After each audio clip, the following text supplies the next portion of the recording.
Students, आज हम एक नए वीडियो में नए चैप्टर के साथ फिर से हाजिर हैं।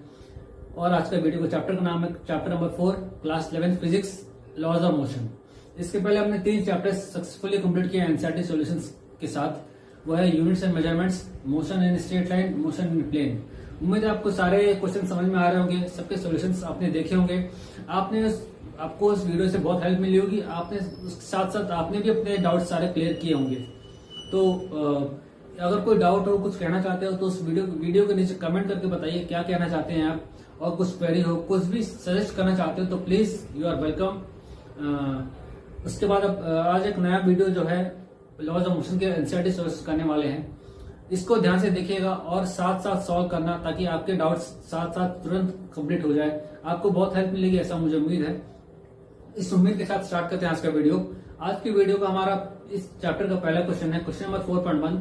स्टार्टिंग में दिया हुआ है, for simplicity in numerical calculations take g is equal to 10 metre पर सेकंड स्क्वायर। अप्रोक्सीमेट 9.8 ना लेते हुए कंप्लीट 10 की वैल्यू लेने को बोला गया। g की value g is equal to 10 लेना गया।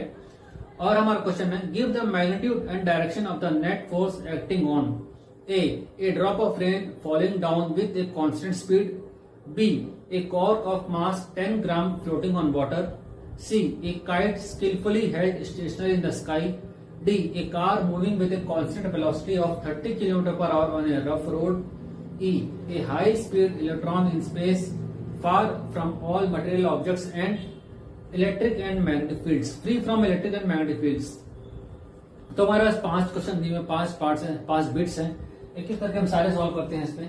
पहला क्वेश्चन है, a drop of rain falling down with a constant speed. इस क्वेश्चन में ध्यान देने वाली बात यह है, कांस्टेंट स्पीड मतलब v is equal to constant, ये हमें ध्यान देना है इसमें।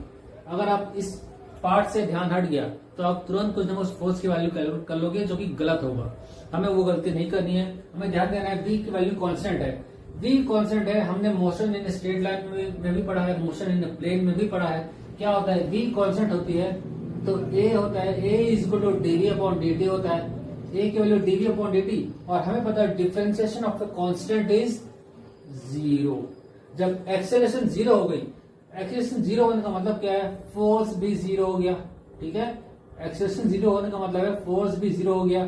तो मैथमेटिकली तो हमने प्रूव कर दिया कि फोर्स, इस पे कोई फोर्स एक्ट नहीं कर रहा है, नेट फोर्स 0 है। ध्यान रखना, नेट फोर्स की बात कर रहा है, नेट फोर्स 0। इसका मतलब क्या है, फोर्स लग तो रहा है, क्या फोर्स का मतलब क्या, इसमें फोर्स नहीं लग रहा है, लग रहा है, बट नेट फोर्स 0 मतलब एक फोर्स नीचे लग रहा है, उसके अपोजिट एक फोर्स ऊपर लग रहा है। दोनों फोर्स एक दूसरे को कैंसिल आउट कर रहे हैं, इस तरह नलिफाई हो रहा है, न्यूट्रलाइज हो रहा है। इसका मतलब ये हुआ फोर्स नेट 0 हुआ। ठीक है, फोर्स 0 नहीं है, फोर्सेस एक्ट कर रहे हैं बट न्यूट्रलाइज कर रहे हैं। बी सेम कॉन्सेप्ट यहाँ भी लग रहा है, कॉर्क है। ये कॉर्क है मतलब इस पर एक फोर्स नीचे लग रहा है, एक फोर्स इस पर ऊपर लग रहा है। नेट फोर्स यहाँ भी, ये नीचे, ये ऊपर, दोनों फोर्स एक दूसरे को न्यूट्रलाइज कर रहे हैं। बायंसी फोर्स और अपथ्रस्ट फोर्स, बायंसी उसको ऊपर नीचे ढकेल रही है बायंसी फोर्स, और अपथ्रस्ट ऊपर लग रहा है। बायंसी कह लो, अपथ्रस्ट कह लो, एक ही है। ठीक है, तो ये फोर्स एक दूसरे को नलिफाई कर रहा है। mg नीचे लग रहा है, बायंसी फोर्स ऊपर लग रहा है। ठीक है, ये दोनों एक दूसरे को नलिफाई कर रहे हैं, अपथ्रस्ट नलिफाई कर रहे हैं ग्रेविटेशन फोर्स को, वेट को। तो ये भी F नेट, यहां पर भी F net is equal to 0। ठीक है, थर्ड काइट फ्लाइंग स्टेशनरी। एक बार ध्यान से देखना है क्वेश्चन में, स्टेशनरी दिया हुआ है। स्टेशनरी मतलब ये फोर्स, ये काइट हवा में स्टेशनरी कैसे है, क्या कोई एयर ड्रैग नहीं लग रहा, क्या कोई फ्रिक्शन फोर्स नहीं लग रहा है, सारे फोर्स लग रहे हैं। अगेन सेम कॉन्सेप्ट, एक फोर्स mg नीचे लग रहा है, काइट का फोर्स, तो एक और फोर्स है जो उसको ऊपर रखा है, उसको ड्रैग फोर्स कह लो या कोई फोर्स कह लो, जो उसे ऊपर स्टेशनरी बनाए हुए हैं। अगर स्टेशनरी है मतलब कोई फोर्स ना उसे नीचे ला रहा है ना ऊपर लेके जा रहा है, तो सब मिला के फोर्स की वैल्यू नेट फोर्स हो गई 0 हो गई। कॉन्सेप्चुअल क्वेश्चन है सारे। अगेन डी पार्ट देख लो, कार में बोल रहा है constant speed, a car moving with a constant velocity of 30 km। Again same concept, v is equal to constant. जहां ये v is equal to constant आ गया, तुरंत आप ये कर दीजिए, a की वैल्यू dv अपॉन dt होती है, और ये 0 हो गई। a 0 हो गया तो फोर्स भी 0 हो गया। तो नेट फोर्स जो है ये भी जीरो हो गया। अब यहाँ पर आपको जस्टिफाई कैसे करोगे, कोई फोर्स जीरो नहीं, कोई फोर्स एक्ट नहीं कर रहा, फोर्स कर रहा है, ये फोर्स आगे की ओर जा रही है, तो यहां से फ्रिक्शन फोर्स भी था, क्वेश्चन में लिखा रफ रोड है तो फ्रिक्शन तो हो गई, तो ये फोर्स फ्रिक्शन फोर्स इसको नलिफाई कर रहा है, ये फोर्स की वैल्यू इसके बराबर है और F माइनस एफ दोनों हो रही है, उसकी वैल्यू जीरो आ रही है। ये यहाँ पर इस तरह जस्टिफाई हुआ है फोर्स जीरो कैसे। नेक्स्ट कॉन्सेप्ट है electron. Electron A high speed electron in space free from all material objects, कोई इलेक्ट्रिक फील्ड नहीं है, आउटर स्पेस में है, कोई इलेक्ट्रिक फील्ड नहीं है, कोई मैग्नेटिक फील्ड नहीं है, कोई ग्रेविटेशनल फील्ड नहीं है, मतलब फ्री फ्रॉम ऑल मटेरियल में ये सारे आ जाते हैं, और भी बहुत सारे आते हैं, हम मेजरली इसको कंसिडर कर रहे हैं। इलेक्ट्रिक फील्ड नहीं है तो हमें पता है force is equal to Q E होता है, ई जीरो है तो फोर्स भी जीरो हो गया, और मैग्नेटिक फील्ड नहीं है, F is equal to Q B cross B होता है। हमें पता है कोई भी चार्ज पार्टिकल जब मूव कर रहा होता है वो एक मैग्नेटिक फील्ड जनरेट करता है, चार्ज जब तक रेस्ट पे है वो इलेक्ट्रिक फील्ड ही है, जब मूव कर रहा है तो इलेक्ट्रिक प्लस मैग्नेटिक दोनों आते हैं, तो यहाँ पर फोर्स दोनों आ गए, तो क्योंकि मैग्नेटिक फील्ड नहीं है तो फोर्स जीरो हो गया, एक्सटर्नल मैग्नेटिक फील्ड भी नहीं है तो फोर्स जीरो हो गया। ग्रेविटेशनल फील्ड हमें पता है force is equal force, electron एक चार्ज पार्टिकल है तो चार्ज पार्टिकल के साथ मास भी होता है, we have mass of electron 9.1 into 10⁻⁻31 kg, तो ये हो गया force G m1 m2 upon r square. कोई ग्रेविटेशनल फील्ड नहीं है मतलब ये जीरो हो गया, तो सारे फोर्सेस तो हैं पर एक दूसरे को नलिफाई कर रहे हैं, और नेट फोर्स हमारा यहाँ भी आ रहा है, फोर्स नेट जो आ रहा है ये भी जीरो आ रहा है। तो इस क्वेश्चन में जो था give the magnitude and direction of net force, सारे फोर्सेस जीरो आ रहे हैं। कॉन्सेप्चुअल क्वेश्चन था, आप उम्मीद आपको समझ में आया होगा, ठीक है। अब चलते हैं next 4.2। A pebble of mass 0.05 kg is thrown vertically upwards. Give the direction and magnitude of the net force on the pebble. A. During its upward motion. B. During its downward motion. C. At the highest point where it is momentarily at rest. Do your answers change if the pebble was thrown at an angle of 45 degree with the horizontal direction? Ignore air resistance. एक बहुत conceptual question है ये भी। तीन cases हैं, first case की बात करते हैं, डिस्कस करते हैं। When the payable was thrown upwards, payable मतलब आप एक थोड़ा कोई पत्थर मान लो, कोई पत्थर है इसको आपने थ्रो किया अपवर्ड्स, ठीक है, एक पेबल है आपने इसको अपवर्ड थ्रो किया। पेबल का एग्जांपल आप समझ लो, अभी आप मान लो अपने क्वेश्चन, अभी आप क्वेश्चन सॉल्व कर रहे हो, कॉपी पेन लेकर बैठे हो, आपके हाथ में एक पेन है, इस पेन को अगर आप ऊपर थ्रो करते हो, ठीक है, जब आपने ऊपर थ्रो किया, जब आपने थ्रो किया आपने ध्यान दिया होगा इस पर, जब आपने थ्रो किया तो ये पेन ऊपर जाने के बाद तुरंत नीचे भी आया, जब ऊपर जाने के बाद नीचे भी आया मतलब ऐसा कोई फोर्स है जो इसको नीचे खींच रहा है, ठीक है, ऐसा कोई फोर्स है जो नीचे खींच रहा है, वो फोर्स हो गया मान ये है mg, ठीक है, ये m मास का फोर्स है, ये फोर्स जो है mg फोर्स है, और कोई फोर्स तो लग नहीं रहा ड्यूरिंग इट्स अपवर्ड मोशन, एक ही फोर्स लग रहा है इस पे। हम नॉर्मल फोर्स की बात कब करते हैं, जब कोई बॉडी नीचे रखा हुआ है, नीचे तो रखा नहीं है अभी, ये ऊपर है, जब ये ड्यूरिंग इट्स मोशन है, क्वेश्चन में लिखा है during its motion, during it's motion मतलब ये बॉल, ये पार्टिकल हवा में ही है, जब पार्टिकल हवा में होता है तो इस पर लगने वाला एक ही फोर्स होता है हमेशा, ये हम बहुत बार देखते आए हैं, बहुत बार सॉल्व करते हैं ऐसे क्वेश्चन को, एक ही फोर्स होता है, वो फोर्स होता है वेट ऑफ द बॉडी, वो फोर्स जो होता है वो होता है weight of the body and that is mg। Weight of the body is also force, ठीक है, जो फोर्स होता है वो वेट ऑफ द बॉडी होता है, is equal to mg, m है 0.05 kg इंटू g का वैल्यू 10। क्वेश्चन में जब हम ये चैप्टर स्टार्ट करने वाले थे, चैप्टर स्टार्टिंग में एक लाइन क्वेश्चन में, क्वेश्चन 1 के ऊपर एक लाइन लिखी हुई है g की value, for any confusion take g is equal to 10, तो ये होगा 0.05 न्यूटन, ये हो गया A part. And similar is a case जब पार्टिकल आप during its downward motion, during its downward motion upward जा रहा हो या नीचे आ रहा हो, फोर्स हम हमेशा एक्सेलरेशन की बात करते हैं, हमने वेलोसिटी की बात नहीं की, हमने डिस्प्लेसमेंट की बात नहीं की, हमने डिस्टेंस की बात नहीं की, हमने सिर्फ एक्सेलरेशन देखना है, हमें सिर्फ क्वेश्चन बोला है फोर्स, सिर्फ फोर्स का मैग्नीट्यूड, फोर्स का डायरेक्शन के बारे में बोला है। जब फोर्स का मैग्नीट्यूड डायरेक्शन की बात करेंगे हमेशा एम ए आएगा। अगर हॉरिजॉन्टल मोशन है तो F is good M A आएगा, वर्टिकल मोशन है तो F is good M G आएगा। दो ही केस बनते हैं और तीसरा कोई केस नहीं बनता जब फोर्स की बात हो रही है। यहाँ वर्टिकल मोशन हो रहा है, यहाँ भी एक ही फोर्स लग रहा है नीचे, F is good M G लग रहा है। यहाँ भी same condition 0.05 into 10, same condition 0.5 newton दूसरे केस में भी। तीसरा केस देखते हैं, when the object is at highest point, when the object is at highest point, जब पार्टिकल थ्रो कर रहे हैं, जाते जाते पार्टिकल ऊपर जाएगा, जाते जाते एक पॉइंट पर पहुंच जाएगा, वहां से नीचे आएगा, तो उस पॉइंट पर, इस पॉइंट पर फोर्स की वैल्यू पूछ रहा है। अगेन फोर्स की बात कर रहा है तो फोर्स आता है मास इनटू एक्सेलरेशन। जी वर्टिकल मोशन है तो यहाँ जी आएगा। एक बात हमें हमेशा पता है फ्रेंड्स, जी की वैल्यू कभी जीरो नहीं होती। वर्टिकल मोशन पर वी जीरो होता है, वर्टिकल पॉइंट पर वी जीरो होता है, बट जी जीरो नहीं होता। जी तो वहां भी ऐड कर रहा है, जी तो वहां भी ऐड कर रहा है, तो वहां भी फोर्स की वैल्यू होगी, ठीक है, वहां भी फोर्स की वैल्यू होगी और इतनी होगी। अब इसी में दो पार्ट है, थर्ड केस में ही दो पार्ट है। जब आप इसको पार्टिकल को एट एन एंगल थ्रो किया, हॉरिजॉन्टल से theta is equal to 45 degree पर अपने थ्रो किया, इस मोशन को क्या बोलते हैं?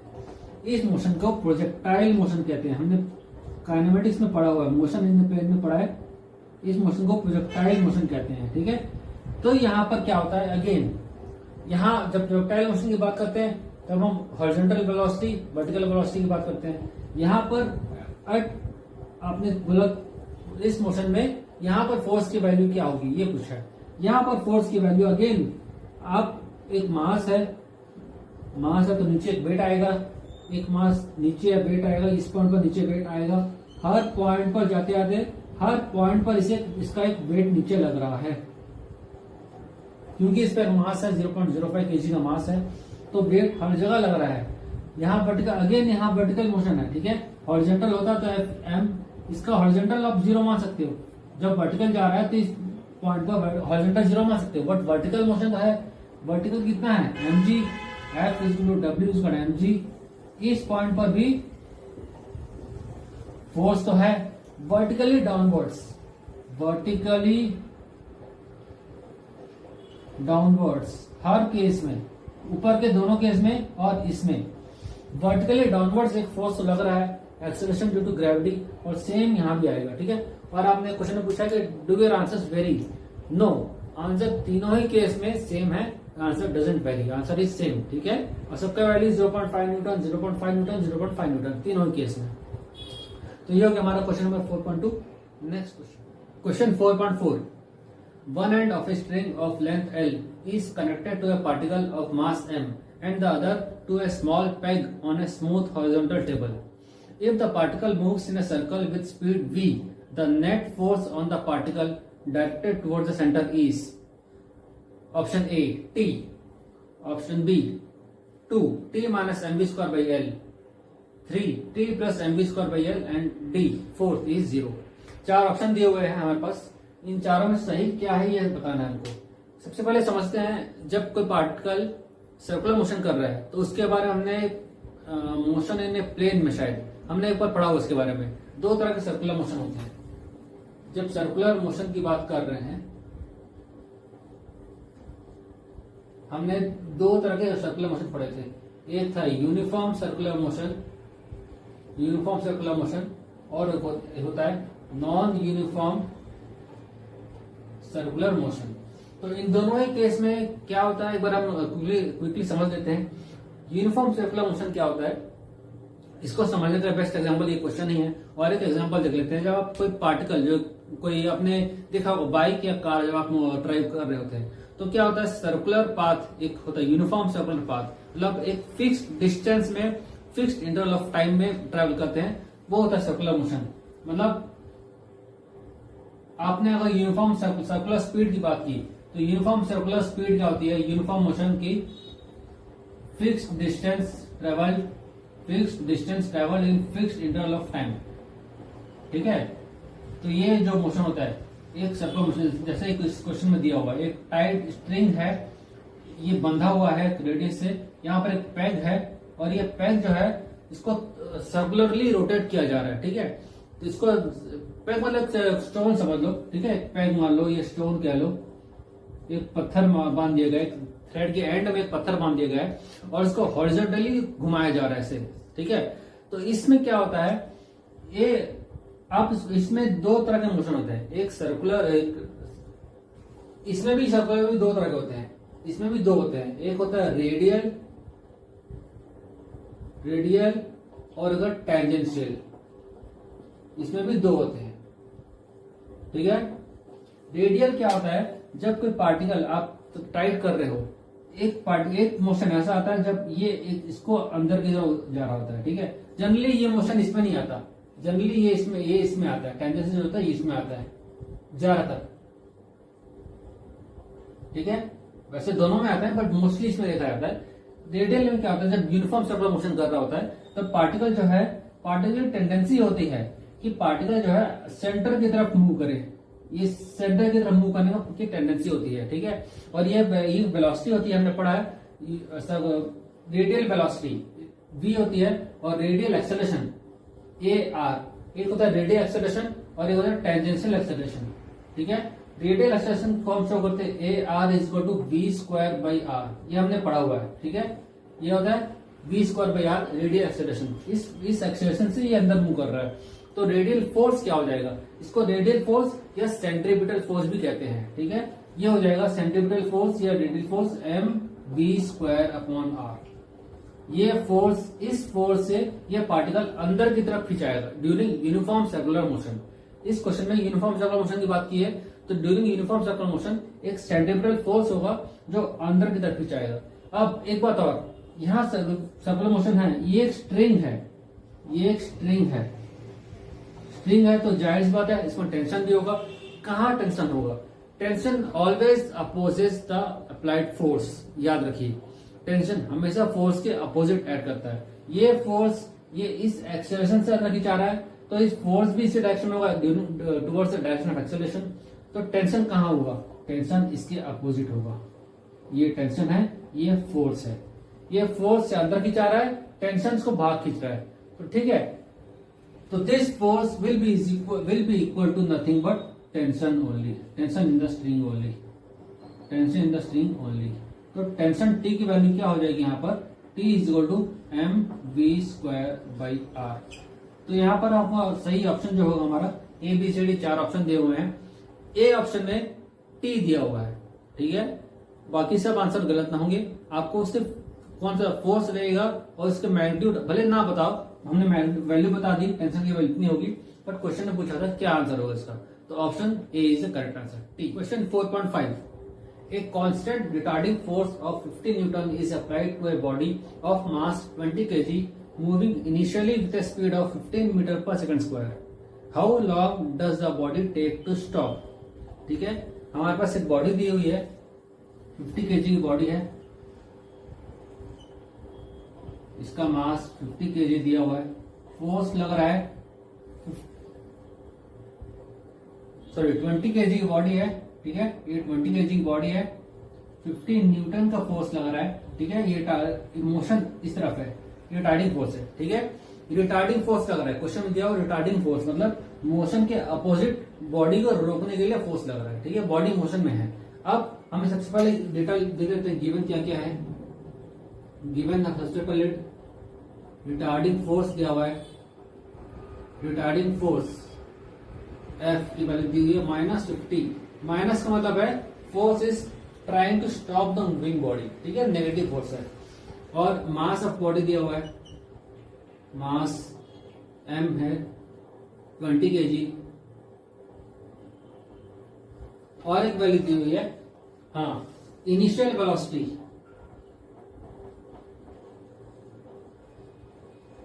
इनिशियल वेलोसिटी दी हुई है u is equal to 15 metre per second.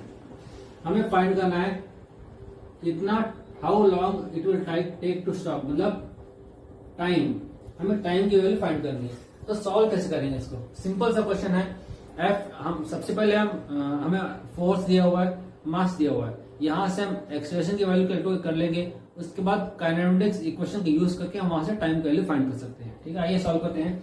हमें पता है force is equal to M A होता है, फोर्स के लिए -50, मास दिया हुआ 20 kg into acceleration, 0 0 cancel, A is equal to -5/2 -2.5 metre पर सेकंड स्क्वायर। ठीक है, यहां से हमने ए की वैल्यू फाइंड कर ली। अब यहां से हमें फाइंड करना है टाइम, कितना टाइम लगेगा इसको रुकने के लिए, इस बॉडी को रुकने के लिए टाइम कितना लगेगा। सिंपल है, हम using first equation of motion, using first equation of motion. ठीक है, कौन सा करेंगे, v is equal to U plus A T. हमें क्वेश्चन में इनिशियल वेलोसिटी दी हुई है, फाइनल की बात नहीं की है, नहीं दिए मतलब फाइनल हो गया 0। u दिया 15 मीटर पर second square plus -2.5 into T. ठीक है, हम इसको माइनस ले सकते हैं, बट हमें टाइम है तो टाइम की वैल्यू माइनस ले सकते हैं। ठीक है, तो -15 is equal to -2.5 T. T यहां से आ जाएगा हमारा, टी इज इक्वल टू 15/2.5, ये हो जाएगा 6 seconds. So it will take, body will take 6 second to stop.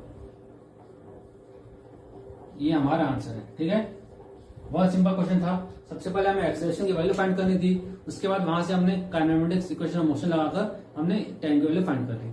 ये हो गया हमारा question number 4.5। Question 4.6, a constant force acting on a body of mass 3 kg changes its speed from 2 metre पर second to 3.5 metre पर second in 25 seconds. The direction of the motion of the body remains unchanged. What is the magnitude and direction of the force? हमारे पास कुछ values दिए हुए हैं, एक मास दिया हुआ है हमारे पास।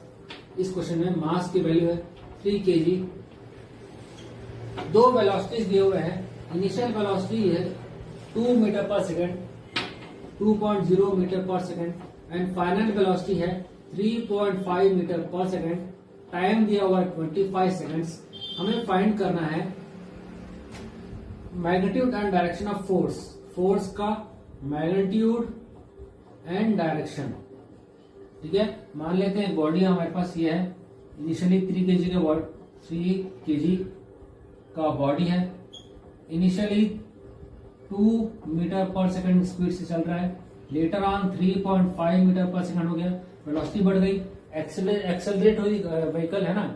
तो हमें फाइंड, सबसे पहले हमें फोर्स के लिए क्या फाइंड करना होता है, जब भी हम फोर्स की बात करते हैं हमें चाहिए एक्सेलरेशन की वैल्यू। ठीक है, हमें फोर्स के लिए चाहिए एक्सेलरेशन की वैल्यू। ये फोर्स लग रहा है, कितना एक्सेलरेशन हुआ, सबसे पहले हम इसको फाइंड करते हैं। ये दिया, हम सिंपल है, linear equation of motion, first equation of motion से हम फाइंड करते हैं। v पता है, u पता है, t पता है। यहां पर हम इसकी वैल्यू रख देते हैं 3.5 माइनस 2.0.25, ये हो गया 1.5/25। इसको ऐसे ही रखते हैं फिलहाल। ठीक है, ए की वैल्यू हो गई मीटर पर सेकंड स्क्वायर। अब यहां से हम फोर्स की वैल्यू फाइंड करते हैं।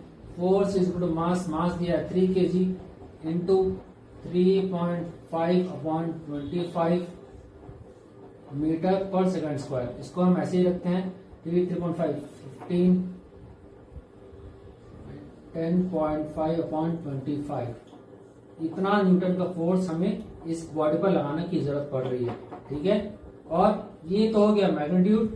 ठीक है, ये हो गया मैग्नीट्यूड। डायरेक्शन की बात बोल रहा है। अब ध्यान से देखिए, एक्सेलरेशन की वैल्यू हमारी है पॉजिटिव, मतलब एक्सेलरेशन बढ़ रहा है। हमें इसलिए समझ में आ रहा है एक्सेलरेशन पॉजिटिव मतलब, और वेलोसिटी बढ़ रही है, एक्सेलरेशन वैल्यू पॉजिटिव है मतलब एक्सेलरेशन बढ़ रहा है, पॉजिटिव हो रहा है। ठीक है, कम नहीं हो रहा, बढ़ रहा है। और किस डायरेक्शन में बढ़ रहा है, इस डायरेक्शन में जा रहा है एक्सेलरेशन की वैल्यू। और हमें पता है एक्सेलरेशन और फोर्स का डायरेक्शन हमेशा सेम ही होता है, ये हमने पहले भी थ्योरी में पढ़ा हुआ है। आपको फोर्स का डायरेक्शन पता करना हो तो आप देखिए एक्सेलरेशन का डायरेक्शन किस डायरेक्शन में है। आप अगर थ्योरी देखकर पढ़ेंगे तो आपको पता चलेगा जिस डायरेक्शन में एक्सेलरेशन है, फोर्स की वैल्यू भी उसी डायरेक्शन में होती है। ये आपको पता होना चाहिए। ठीक है, तो फोर्स का मैग्नीट्यूड भी मिल गया, ये रहा मैग्नीट्यूड और ये रहा डायरेक्शन, ये फोर्स का डायरेक्शन है इस डायरेक्शन में, ठीक है। Question 4.7, A body of mass 5 kg is acted upon by two perpendicular forces 8 Newton and 6 Newton. Give the magnitude and direction of the acceleration of the body. दो forces दिए हुए हैं हमारे पास, ठीक है, और दोनों का एंगल दिया हुआ, बोथ आर परपेंडिकुलर। इसको मान लेते हैं F1, ये है 8 न्यूटन, इसको मानते हैं F2, ये है 6 न्यूटन, ठीक है। दो ऐसे क्यों बनाया हमने क्वेश्चन में दिया हुआ both are perpendicular to each other, ये हमारे पास दो फोर्सेस हैं, ठीक है। एक्सेलरेशन का डायरेक्शन बोला है, एक्सेलरेशन का डायरेक्शन मतलब किसी एक फोर्स का डायरेक्शन में होगा, या तो यहाँ होगा या तो ये होगा, पर दोनों ले नहीं सकते, तो क्या करना पड़ेगा, हमें एक रिजल्टेंट फोर्स लेना पड़ेगा दोनों का, और वो रिजल्टेंट फोर्स के डायरेक्शन अकॉर्डिंग आप एक्सेलरेशन फाइंड कर सकते हो।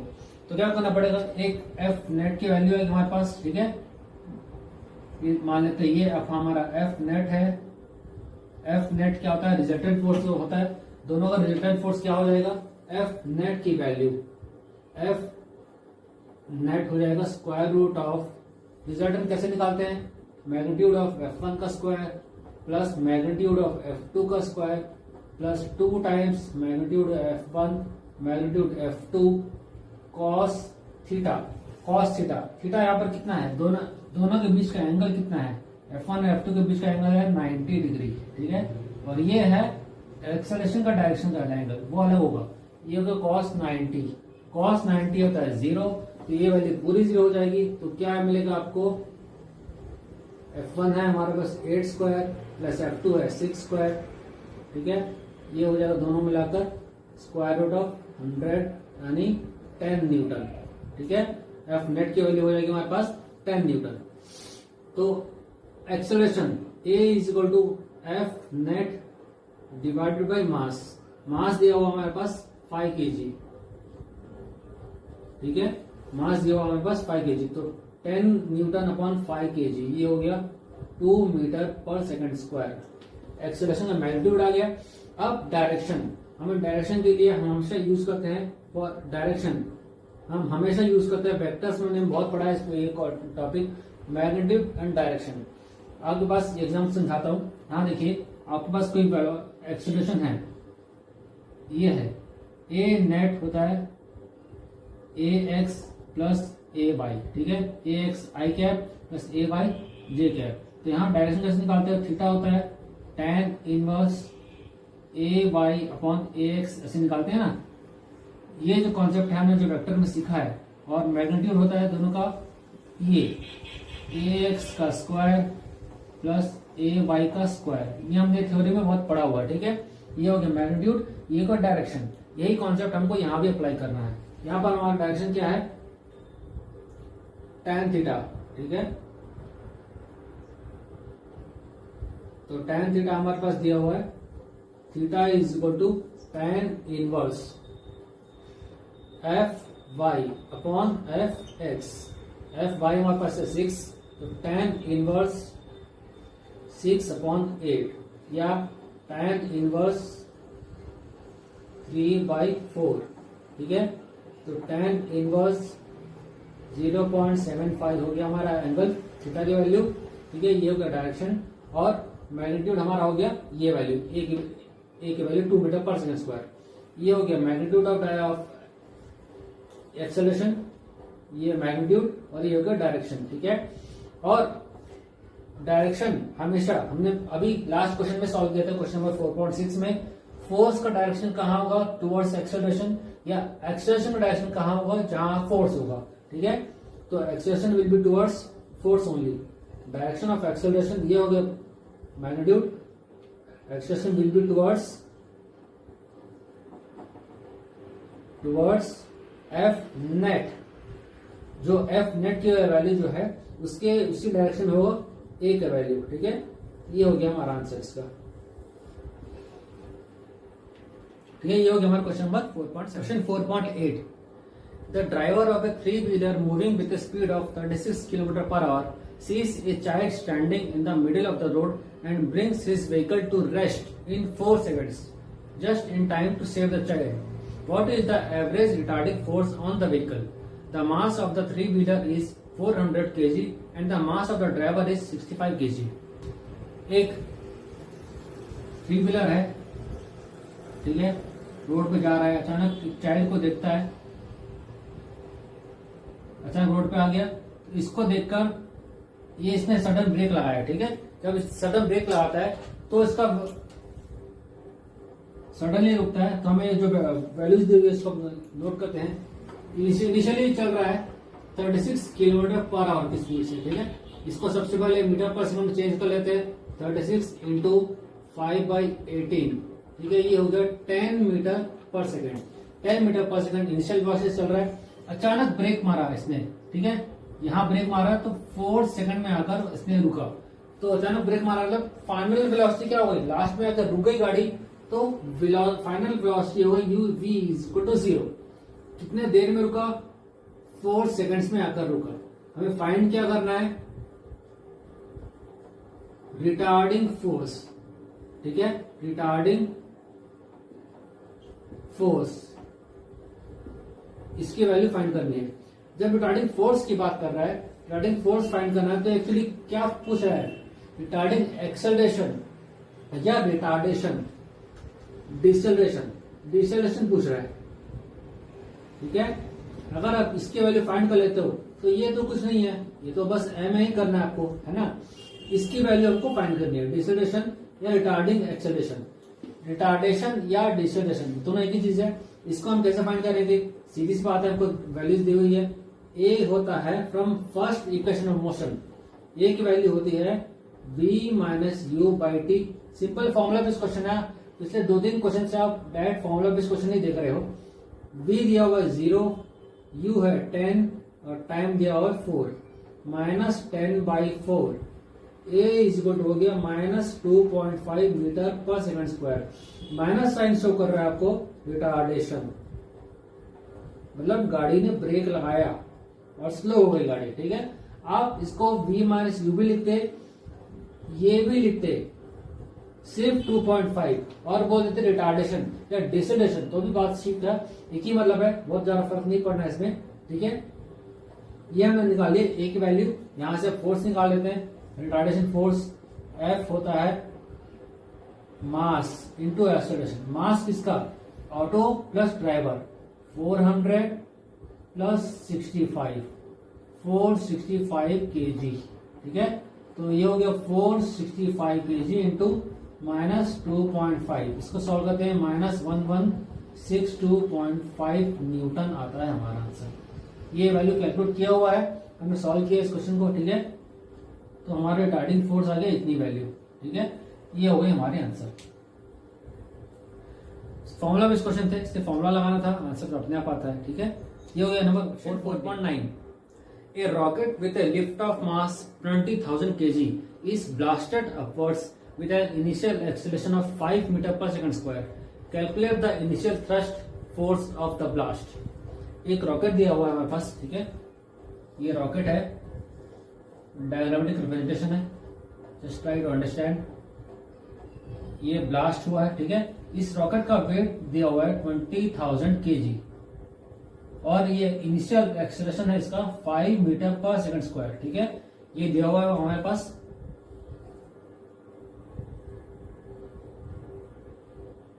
ठीक है। ये हमारे पास दिया हुआ रॉकेट, तो हमें इसको फाइंड क्या करना है, इनिशियल थ्रस्ट फोर्स। अच्छा, यहाँ पर अब समझने वाली बात यह है, थ्रस्ट फोर्स होता क्या है। जब रॉकेट लिफ्ट ऑफ करता है, जब रॉकेट अपने वेट के साथ ऊपर जा रहा है, तो एक फोर्स जो इसे ऊपर उठाने के लिए हेल्प करता है, ठीक है। वो फोर्स कितना है वो हमें कैलकुलेट करना है, ठीक है। सबसे पहले लिख लेते हैं वैल्यूज क्या दिया हुआ है। वेट ऑफ रॉकेट है 20,000 kg, ये 20,000 kg दिया हुआ है। इनिशियल एक्सेलरेशन दिया हुआ है 5 मीटर पर सेकंड स्क्वायर, ठीक है। और हमें पता है जी की वैल्यू हमें 10 लेनी है, ठीक है। हम 10 ले लेते हैं, तो वेट ऑफ रॉकेट हम अगर फाइंड करें, वेट ऑफ रॉकेट हो गया 20,000 इंटू 10, ठीक है। इसको हम 10 ले लेते हैं, 2 इंटू 10⁵ न्यूटन, ये हो गया हमारा वेट ऑफ रॉकेट। हमें इससे मतलब नहीं है, हमें बस थ्रस्ट निकालना है, तो हमने नॉलेज के लिए निकाल लिया। थ्रस्ट फोर्स क्या होता है, थ्रस्ट फोर्स वो फोर्स जो रॉकेट को ऊपर उठाने के लिए हेल्प करता है वो फोर्स, ठीक है। ये हो गया अगेन फोर्स है तो mg तो हो गई। जी कौन सा लेंगे, जी कौन सा लेंगे, जी टोटल लेंगे हम। जी टोटल कौन कौन सा, जी एक तो दिया हुआ है 5 plus acceleration due to gravity वो भी तो है, उसके कारण वो एडिशनल फोर्स है, वो एडिशनल को भी हमको काउंट करना पड़ेगा। वो एडिशनल है 9.8 या हम इसको 10 ले लेते हैं, ठीक है। शुरू में हमको बोला गया था 10 लेने के लिए। ये हो गया 15 मीटर पर सेकंड स्क्वायर। ये हो गया हमारा total acceleration due to gravity, ठीक है। अब जी टोटल, अब थ्रस्ट फोर्स हम यहाँ वैल्यू लगा लेते हैं। थ्रस्ट फोर्स हो गया m इंटू जी टोटल, ठीक है। तो m दिया 20,000, 2 इंटू 10 का पावर 4 इंटू 15, तो 30 इंटू 10 का पावर 4 न्यूटन आपका वैल्यू हो गया। दिस इज थ्रस्ट फोर्स, इतना लगा हमारा आंसर, ठीक है। इतना थ्रस्ट फोर्स लगा रॉकेट को ऊपर लिफ्ट करके ले जाने में, ठीक है। 30 इंटू 10⁴ न्यूटन, ठीक है। ये हो गया हमारा क्वेश्चन 4.9। इजी था, बहुत डिफिकल्ट नहीं था। कॉन्सेप्ट आपको बस ये दिया समझना था। इनिशियल जी दिया हुआ है हमको, इनिशियल जी दिया हुआ है हमको, एक्सेलरेशन ड्यू टू ग्रेविटी को भी अकाउंट में लेना पड़ेगा, तभी ये रॉकेट लिफ्ट ऑफ कर पाएगा। ये बहुत मिस्टेक हो सकता है बच्चों से, बाकी तो कोई भी कर लेगा। क्वेश्चन बहुत इजी था, बस इसको ध्यान में अकाउंट में लेना था। जी की वैल्यू 10 को भी काउंट करना था, ठीक है। तो ये हो गया हमारा 4.9। Next 4.10। 4.10 A body of mass 0.40 kg moving initially with a constant speed of 10 meter per second to the north is subject to a constant force of 8 Newton directed towards the south for 30 seconds. Take the instant the force is applied to be t equals to 0, the position of the body at that time to be x is equal to 0 and predict its position at t is equal to -5 second, 25 second and 100 seconds. बड़ा question है ये। Question attempt करने के पहले मैं एक warning दे दूं, थोड़ा सा लंबा है ये क्वेश्चन, ठीक है। एटलीस्ट 10 मिनट्स तक जाएगा ये वीडियो, थोड़ा लंबा हो सकता है, थोड़ा कम ज्यादा हो सकता है, बट वीडियो के लेंथ पर ना देखो। स्टार्टिंग से ही वीडियो का एंड टाइम ना देखकर पूरे कॉन्सेप्ट के साथ समझो, समझ में आएगा। थोड़ा लंबा क्वेश्चन है, ठीक है। और स्टार्ट करते हैं इस क्वेश्चन को। इसमें क्या है कि सबसे पहले गिवन डेटा लिख लेते हैं। गिवन है मास दिया हुआ है, मास m is 0.40 kg। Initial velocity u दिया हुआ है 10 मीटर पर सेकंड। डायरेक्शन ऑफ वेलोसिटी है तो डायरेक्शन भी होगा अलोंग नॉर्थ में, ठीक है। डायग्राम दिख रहा है, ये अलोंग नॉर्थ में है।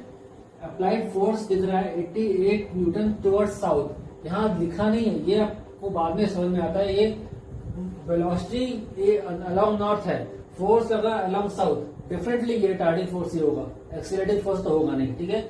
डायरेक्शन मोशन के अपोजिट फोर्स लग रहा है तो ये रिटार्डिंग फोर्स है, ठीक है। नेक्स्ट टाइम दिया होगा, कितने टाइम के लिए लग रहा है फोर्स, 30 सेकंड के लिए लग रहा है। 0 to 30 सेकंड तक ये फोर्स लग रहा है और क्वेश्चन में दिया है t is equal to 100 second तक निकालना है। इस पार्ट को हम अलग से सॉल्व करेंगे, 30 सेकंड से 100 सेकंड के पार्ट अलग से सॉल्व करेंगे।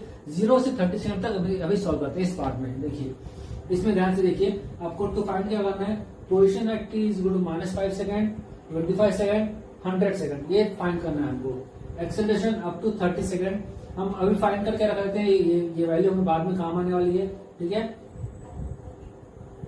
ये इसकी वैल्यू 20 है, ठीक है। 20 मीटर पर सेकंड स्क्वायर इसकी वैल्यू है। ए की वैल्यू ये हमको फोर्स दिया हुआ रिटार्डिंग फोर्स, तो रिटार्डिंग फोर्स 8 न्यूटन, इसकी वैल्यू मास की वैल्यू 0.4 kg दिया हुआ है, ठीक है। इसको हम सॉल्व करते हैं तो एक्सेलरेशन की वैल्यू होती है -20 मीटर पर सेकंड स्क्वायर। ये 20 वैल्यू हम इसका दिखा के रख लिए। अब आगे सॉल्व करते हैं, हमें क्वेश्चन में फाइंड करना है t is equal to -5 second पे, 25 सेकंड पे, 100 सेकंड पे। ये हमारी वैल्यू पोजीशन है t is equal to -5 second पर। S1 is equal to ut plus half at square, ऐसे भी कर सकते हो, पर इनिशियली एक्सेलरेशन नहीं दिया है तो आपको वेलोसिटी पता है, टाइम पता है, वहां से भी डिस्टेंस निकाल सकते हो। हमें पता है speed is equal to distance upon time होता है, ठीक है। डिस्टेंस अपॉन टाइम, हम यहाँ से डिस्टेंस एस डी निकाल सकते हैं, स्पीड इंटू टाइम से। स्पीड यू दिया हुआ है, टाइम टी दिया हुआ है, इससे हम निकालते तो क्या आंसर यही आने वाला है, -50 मीटर। यहाँ से वही आंसर है, ठीक है। दोनों से आंसर सेम आने वाला है, क्योंकि एक्सेलरेशन -5 सेकंड पर एक्सेलरेशन नहीं है, 0 to 30 पे एक्सेलरेशन दिया हुआ है। 0 से कम के लिए एक्सेलरेशन की वैल्यू नहीं बताई गई है, नहीं बताइए तो आप 0 मान सकते हो। इसको आप 0 मान सकते हो ए की वैल्यू को, ठीक है। Next position at T is equal to 25 second. 0 to 30 के बीच में आ रहा है तो एक्सेलरेशन यहाँ पर है। फोर्स आपको लग रहा है 30 न्यूटन, 8 न्यूटन का फोर्स अप टू 30 सेकंड तक लग रहा है और हमें फाइंड करना है 25 सेकंड तक। तो यहाँ पर हमको ए की वैल्यू फाइंड रखना पड़ेगा। यू है 10 मीटर पर सेकंड, टाइम 25 सेकंड तो फाइंड करना है। ए की वैल्यू अभी हमने फाइंड की -20 मीटर पर सेकंड स्क्वायर टी स्क्वायर। इस पूरे को सॉल्व करने के बाद हमारे पास आता है 250 - 6250 मीटर, तो फाइनल मिलता है -6000 मीटर या -6 किलोमीटर पे। ये हमारी वैल्यू आ गई T is equal to 25 second. अब हम नेक्स्ट फाइंड करते हैं T is equal to 0 to 30 एक पार्ट है, 30 to 100 अंडर पार्ट है। 0 to 100 को हमने ऐसे ब्रेक किया क्योंकि फोर्स आपको लग रहा है 30 सेकंड तक, बट फाइंड करना है आपको 100 सेकंड तक। आइए सॉल्व करते हैं इस पार्ट को। इसमें हमने देखो हमने at T is equal to 0 to 30 second और फिर 30 to 100 सेकंड। हमें क्वेश्चन में दिया हुआ है कॉन्स्टेंट फोर्स ऑफ 8 न्यूटन लगा है up to 30 second only, but हमें फाइंड करना है क्वेश्चन में लास्ट पार्ट में दिया है पोजीशन फाइंड करना है at T is equal 100 second. मतलब 30 तक तो फोर्स है और यूनिफॉर्म वेलोसिटी भी है। उसके बाद कैसे सॉल्व होगा आइए देखते हैं। सबसे पहले ये देखते हैं हम 30 के लिए कैसे सॉल्व होगा। पोजीशन हमें फाइंड करना है 0 to 100 के लिए, तो हमको ब्रेक कर लेंगे 0 to 30 और 30 to 100। 0 to 30 के लिए कैसे सॉल्व होगा, टाइम दिया हुआ 0 to 30, यहाँ तक हमें डिस्टेंस u दिया हुआ है, u की वैल्यू 10 है, t 30 सेकंड्स, हाफ 80 स्क्वायर, ए की वैल्यू हमने अभी निकाली प्रीवियसली -20 मीटर पर सेकंड स्क्वायर रिटार्डेशन एक्सेलरेशन, ठीक है, और टाइम 30 स्क्वायर। इसको सॉल्व करते हैं 300 - 9000 आता है -8700 मीटर, ठीक है। ये हमारा आ गया 0 to 30 सेकंड के लिए। अब 30 to 100 के लिए कैसे सॉल्व किया, सेम डिस्टेंस फॉर्मूला, हमें पोजीशन फाइंड करना था, डिस्टेंस फॉर्मूला लाएंगे s is equal to ut plus half 80 square. इसके लिए 0 to 30 तक तो है, देखिए 0 to 30 तक एक कांस्टेंट फोर्स लगा हुआ है, उसके बाद कोई फोर्स नहीं है, मतलब पार्टिकल चल तो रहा है but constant velocity, zero acceleration constant velocity, मतलब जो वेलोसिटी 0 to 30 तक है वही वेलोसिटी 30 के बाद 30 to 100 के लिए भी है। वेलोसिटी कांस्टेंट है, उसमें कोई चेंज नहीं आ रहा है। वो वैल्यू कितनी होगी, उस वैल्यू को हम निकालते हैं v is equal to u plus 80 से। v हमें पता है u की वैल्यू इनिशियल वेलोसिटी 10 है, इनिशियल टाइम -20 है और टाइम जो है 30 तक जो है 30 सेकंड है। इसको हम सॉल्व करते हैं तो हमें मिलता है -590 मीटर पर सेकंड। इस v is equal to -590 metre पर सेकंड को हम अप्लाई करते हैं इस फॉर्मूले में s is equal to ut plus half 80 square. हमने पहले बताया है एक्सेलरेशन फोर्स लग रहा है 0 to 30 सेकंड के लिए, तो 30 to 100 तक कोई फोर्स नहीं है, फोर्स नहीं है तो कोई एक्सेलरेशन नहीं होगा, तो a की वैल्यू 0 होगी। ये हमने किया s is equal to ut plus half 80 square. u की वैल्यू हमने अभी फाइंड किया -590, इनिशियल 0 to 30 के लिए u इनिशियल हो जाएगा -590 हो जाएगा, टाइम है 70 सेकंड के लिए, रिमेनिंग 30 to 100 कितना हो गया 70 सेकंड, हाफ a की वैल्यू मैंने अभी बताया कोई फोर्स नहीं लग रहा है, फोर्स नहीं है तो एक्सेलरेशन भी नहीं होगा, इसकी वैल्यू 0 हो जाएगी। तो हमें जो मिला value s is equal to minus solve करने के बाद -590 इंटू 70, ये वैल्यू तो पूरी 0 हो गई, ये वैल्यू पूरी 0 हो गई। 590 इंटू 70 मल्टीप्लाई करते हैं तो हमें मिलता है -41,300 मीटर, पर ये अभी कंप्लीट नहीं हुआ है, हमें सिर्फ 70 का मिला है। इसको हम 30 में ऐड करेंगे तो हमें कंप्लीट वैल्यू मिलेगा। तो टोटल पोजीशन ये हो जाएगा S30 प्लस S70।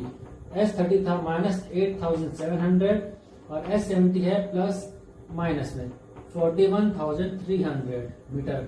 इसको हम सॉल्व करते हैं तो मिलता है -50,000 मीटर या फिर -50 किलोमीटर। ये हमारा at position at t is equal to 100 second पर हमने वैल्यू निकाली, ठीक है। एक बार फिर से क्विकली रिवाइज कर लेते हैं हमने क्या किया इस क्वेश्चन में। हमें क्वेश्चन में स्टार्टिंग में दिया होता है t is equal to 0 -5 second पे क्वेश्चन फाइंड करना है हमको। मास की वैल्यू 0.4 kg दी हुई थी, एक्सेलरेशन की वैल्यू हमने फाइंड किया, वहां से फोर्स की वैल्यू दी हुई थी 8 न्यूटन और हाँ टाइम दिया होता 30 सेकंड के लिए, और हमें फाइंड करना था position at t is equal to -5 second, t is equal to 25 second, t is equal to 100 second. t is equal to -5 second पे हमने वैल्यू फाइंड किया -50 metre, t is equal to 25 second के लिए हमने value find किया -6000 metre, ut plus half 80 square लगा के।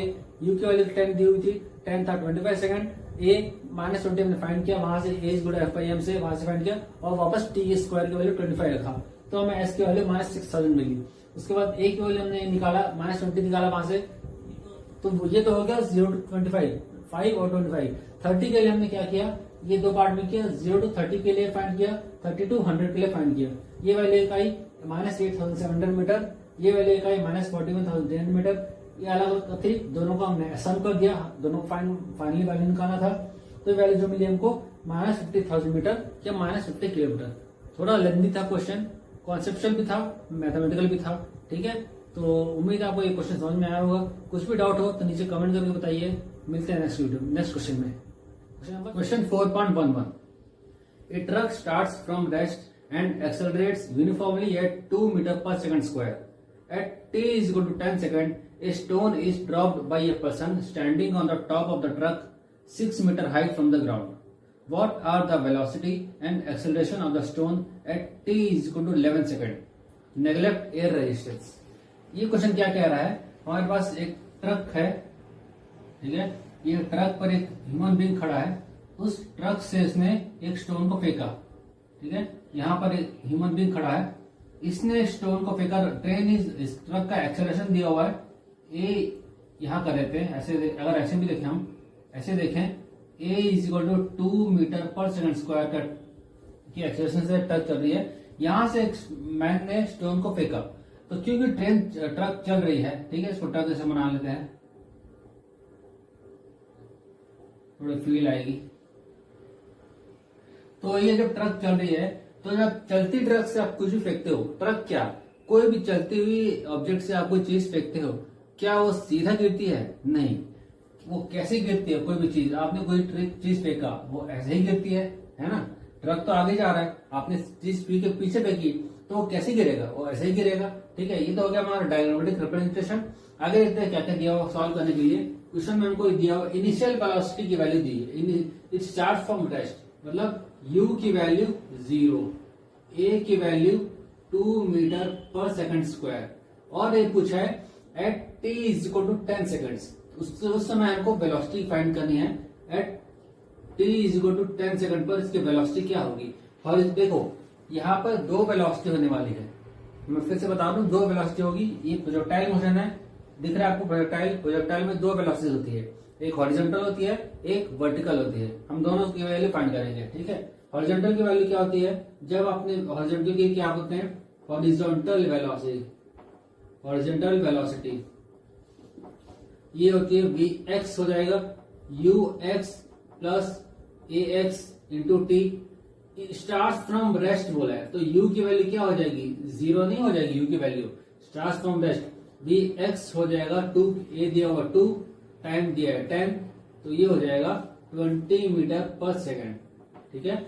ये हो गया vx की वैल्यू। हॉरिजॉन्टल, ये हॉरिजॉन्टल वेलोसिटी, क्योंकि आपको जब आप प्रोजेक्टाइल की बात करते हो, अनलेस इट इज मेंशन्ड, आप दोनों कंपोनेंट सॉल्व को फाइंड करना पड़ेगा, एक हॉरिजॉन्टल कंपोनेंट, एक वर्टिकल कंपोनेंट। वर्टिकल का हमें हॉरिजॉन्टल कंपोनेंट फाइंड करना है, क्वेश्चन में दिया है at t is equal to 10 second. अब क्वेश्चन में ये पूछा है at t is equal to 11 second पर क्या वैल्यू होगी। अगले ही सेकंड में v वर्टिकल वेलोसिटी वर्टिकल हो जाएगी, हॉरिजॉन्टल नहीं रहेगी। अगले ही सेकंड में वेलोसिटी जो है वो वर्टिकल हो जाएगी, vy हो जाएगी at t is equal to 11 second पे, ठीक है। At t is equal to 11 second पर वेलोसिटी जो है वो वर्टिकल हो जाएगी। अगेन वो भी नीचे ड्रॉप कर रही है, ठीक है। और टाइम कितना है, 11 सेकंड माइनस 10 सेकंड, सिर्फ 1 सेकंड के लिए हमको निकालना है, हमको 1 सेकंड के लिए निकालना है। तो at t is equal to 11 minus 10, question में पूछा है at t is equal to 11 second पर निकालना है। हमने 10 के लिए ऑर्डर निकाल रखा है, तो 1 सेकंड के लिए हमको निकालना है, ठीक है। तो t is equal to 1 second के लिए निकालना है। वर्टिकल वेलोसिटी उस समय सिर्फ वर्टिकल रहेगी, उस समय कोई हॉरिजॉन्टल नहीं रहने वाली। u y plus a y t, a y को हम एक चीज और लिखते हैं, a y is nothing but acceleration due to gravity. Acceleration in Y direction is nothing but acceleration due to gravity, ठीक है। तो ये हमारा वैल्यू है, ये तो 0 है, वर्टिकल इनिशियल 0। आप ड्रॉप कर रहे हो, जब ड्रॉप कर रहे होते हैं तो इनिशियल तो 0 है, ठीक है। तो ए वाई 10 इंटू 1, तो ये हो गया 10 मीटर पर सेकंड। वर्टिकल वेलोसिटी हो गई 10 मीटर पर सेकंड इनिशियल, और वर्टिकल हमने हॉरिजॉन्टल निकाल लिया, हमने वर्टिकल निकाल लिया।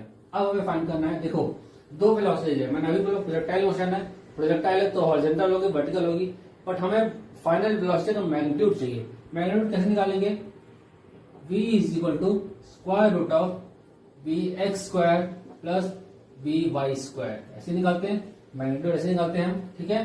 तो ये है vx की वैल्यू कितना है 20² प्लस 10 का स्क्वायर, ये हो गया square root of 400 plus 100 500, approximately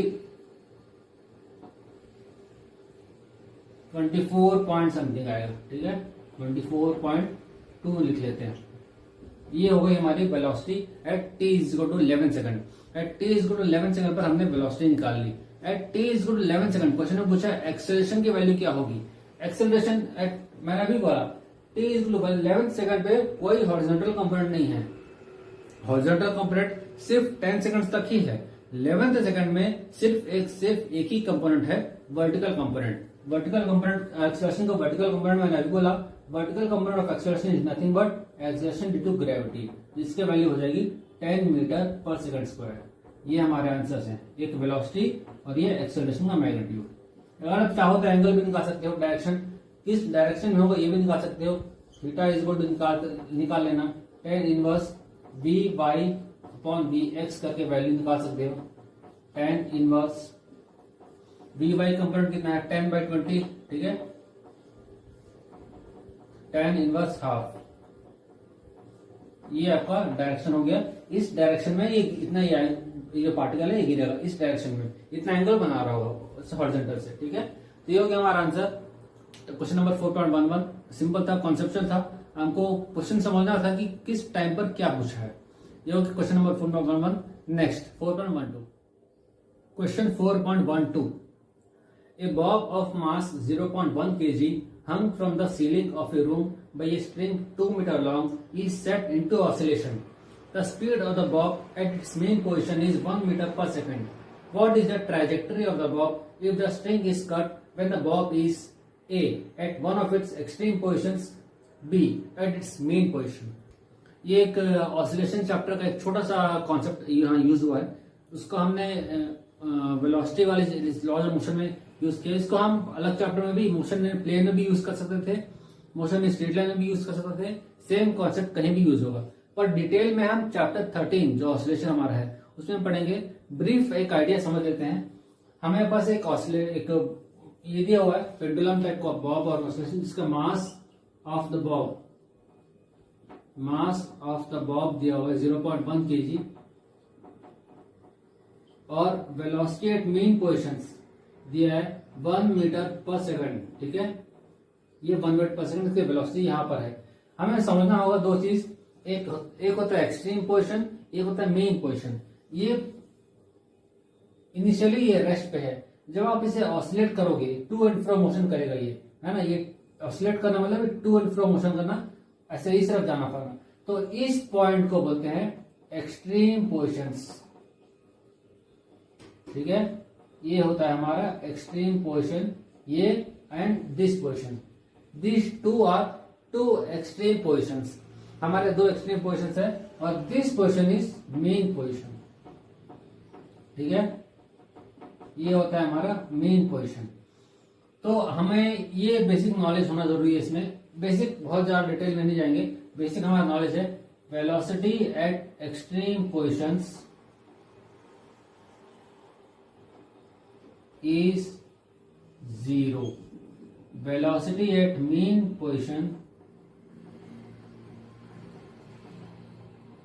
is maximum।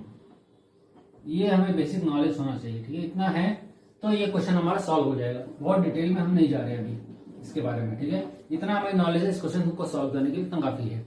अब हमें मालूम चल गया velocity at extreme positions is 0, velocity at mean positions is maximum. अब यहाँ पर हमारी वेलोसिटी आते आते हम मैक्सिमम हो गई। अब इस पोजीशन पर आप अगर थ्रेड को कट करोगे, इस एंगल में है, ठीक है। ये हमारा बॉब इस एंगल में है, यहाँ पर है, इससे ज्यादा आगे नहीं जा सकता, इसके बाद इसे वापस ही आना है। तो यहाँ आकर हमने ये थ्योरी में पढ़ा भी है, जब किसी पार्टिकल को आप हाईएस्ट पॉइंट पर थ्रो करते हो, एक ऊपर थ्रो कर रहे हैं, तो एक पॉइंट पर ऐसा आएगा जहां जाते जाते वो वापस आने के लिए पहले वेलोसिटी जीरो हो जाती है, वो होता है उसका एक्सट्रीम पोजीशन। एक्सट्रीम पोजीशन पर वेलोसिटी जीरो हो जाती है, ठीक है। तो जब जीरो हो जाती है, ये तो रेस्ट, मोमेंटरली रेस्ट पे आ गया, मोमेंटरली रेस्ट बोलते हैं। जब रेस्ट पर आ गया, आप यहाँ पर अपने थ्रेड कट किया, क्वेश्चन पूछा है eight extreme position what is the trajectory when thread is cut eight extreme position. जब इस पॉइंट पर आप थ्रेड कट करते हो तो ये सीधा नीचे गिरेगा, सीधा नीचे करेगा, है ना। तो यहां पर इसकी ट्रैजेक्टरी क्या होगी, स्ट्रेट लाइन हो गई ना, ये सीधा नीचे गिर रहा है, स्ट्रेट लाइन होगा नीचे। अब एक कंडीशन एज्यूम करते हैं, सेकंड कंडीशन हमारा मेन पोजीशन पर। जब मेन पोजीशन पर है तब वेलोसिटी इसकी मैक्सिमम है, ये टेंड कर रहा है यहां जाने के लिए, ठीक है। इसका वेलोसिटी होगा इसका ट्रैजेक्टरी होगा इस तरफ जाने के लिए, और या फिर इस तरफ जाने के लिए।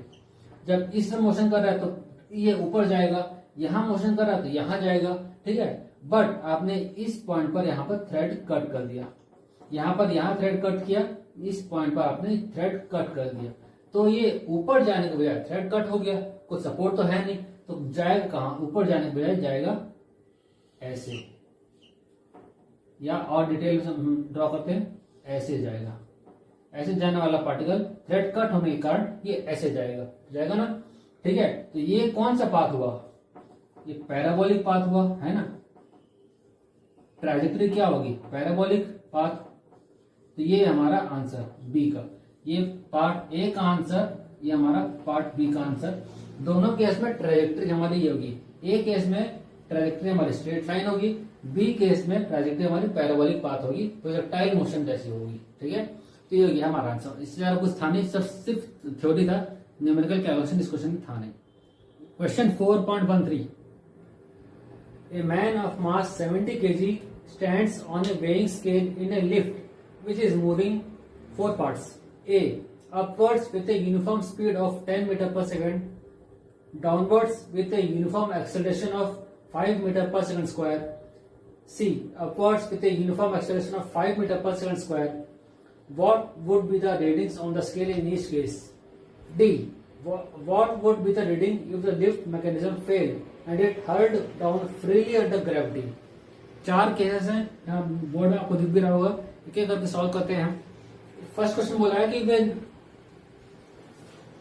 मैन का वेट है 70 kg, मैन का वेट है 70 kg सारे केसेस में, ठीक है। एक मैन है इस लिफ्ट में मैन है, इसका वेट है 70 kg। अब इसमें ये बोल रहा है लिफ्ट स्टेशनरी है, कांस्टेंट वेलोसिटी, यूनिफॉर्म स्पीड से चल रही है। यूनिफॉर्म स्पीड मतलब v is equal to constant, v constant है तो a की वैल्यू 0 हो जाएगी, ये हमें पता होना चाहिए। यूनिफॉर्म स्पीड मतलब वेलोसिटी कांस्टेंट, मतलब यूनिफॉर्म स्पीड मतलब एक्सेलरेशन 0 हमें पता है। हमने इस चैप्टर के शुरू में हमने इसमें शुरू में ही पढ़ा था, फ्री बॉडी डायग्राम हम बनाते हैं किसी में भी, किसी बॉडी का ऑब्जेक्ट का जब हम बनाते हैं, ये एक्सेलरेशन 0 है, मतलब यूनिफॉर्म स्पीड है इस पे, ठीक है। जब 0 होती है तो एक बॉडी पर जो फोर्स लग रहा है वही फोर्स हम फाइनली मानते हैं।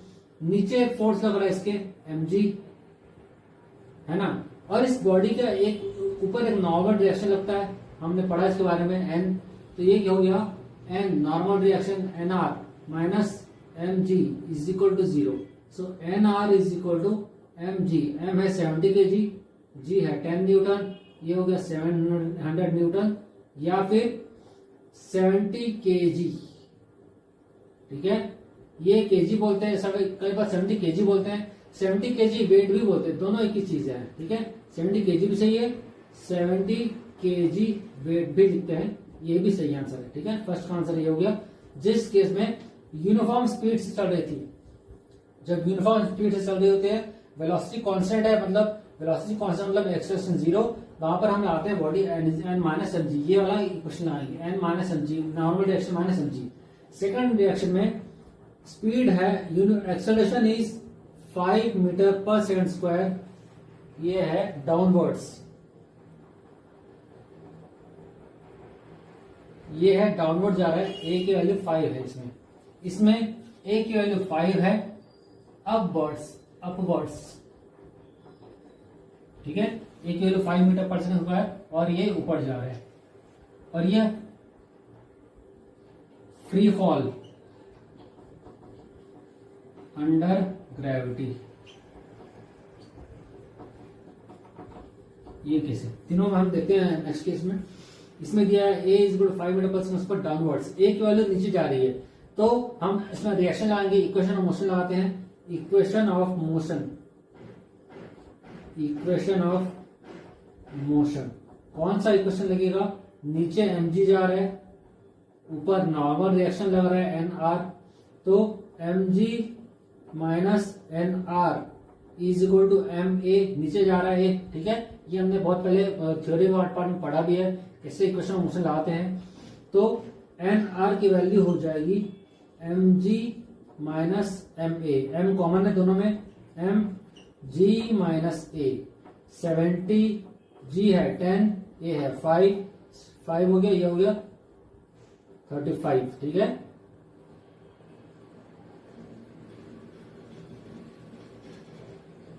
मास 70 है, 70 के लिए दिया हुआ है, जी की वैल्यू 10, 10 माइनस 5, 50 न्यूटन या 35 kg, ठीक है।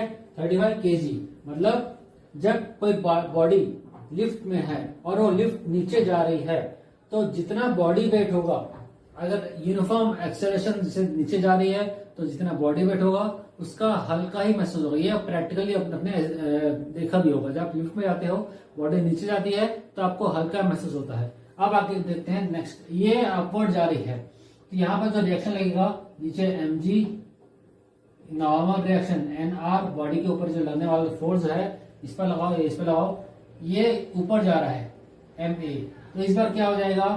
nr minus mg is equal to ma, nr हो जाएगा m bracket g plus a, 70 into 15, 1050 newton या 105 kg।